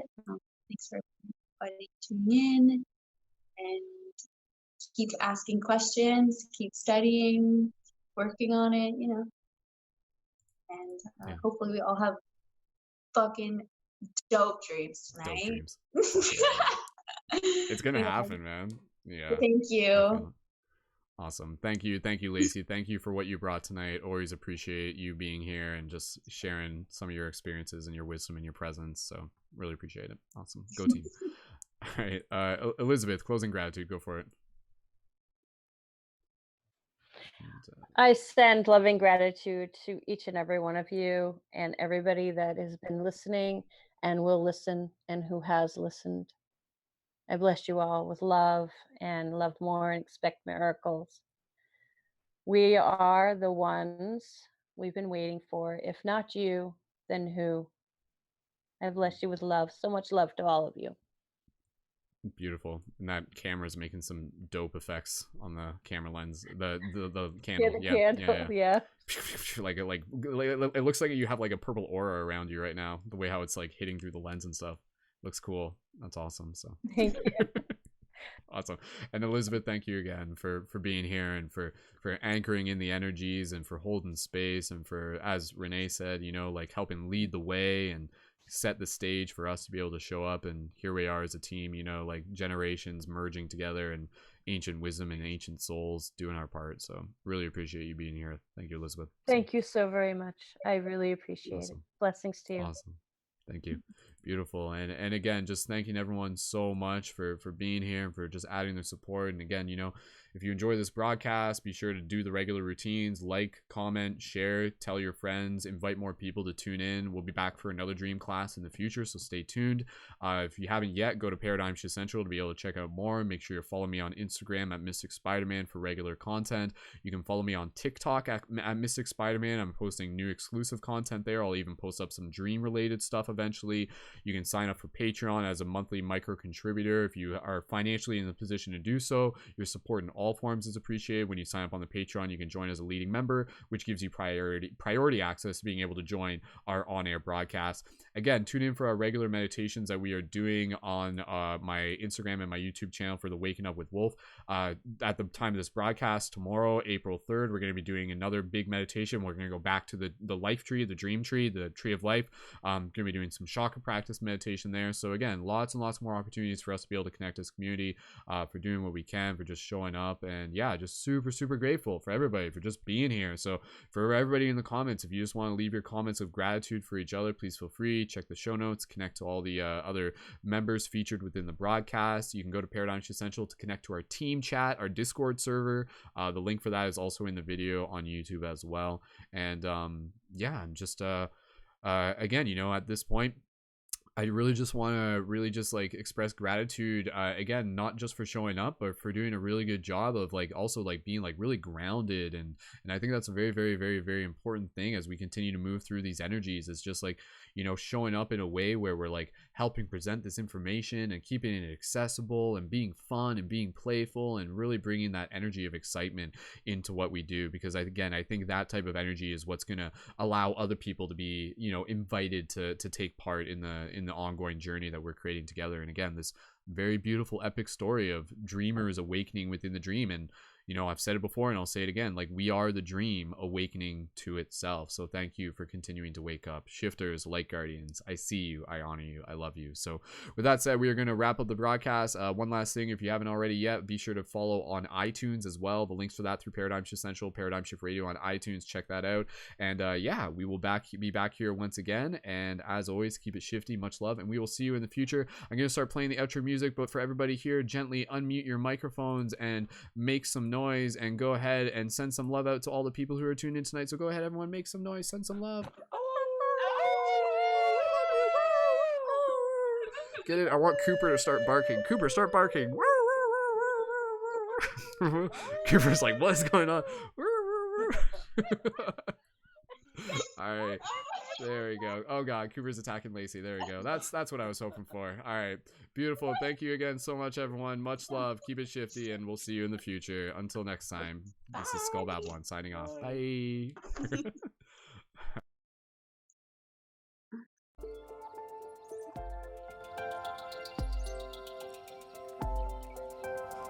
Return to her again.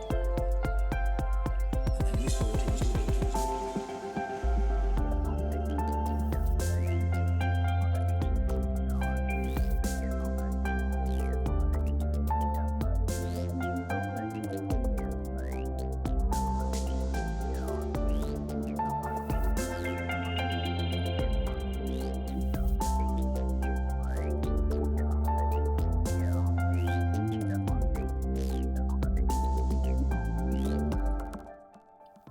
Special thank you to Danny Leonardo, whose music is featured at the beginning and end of this broadcast. Be sure to check out more of Danny's work in the YouTube info. Thank you, Danny.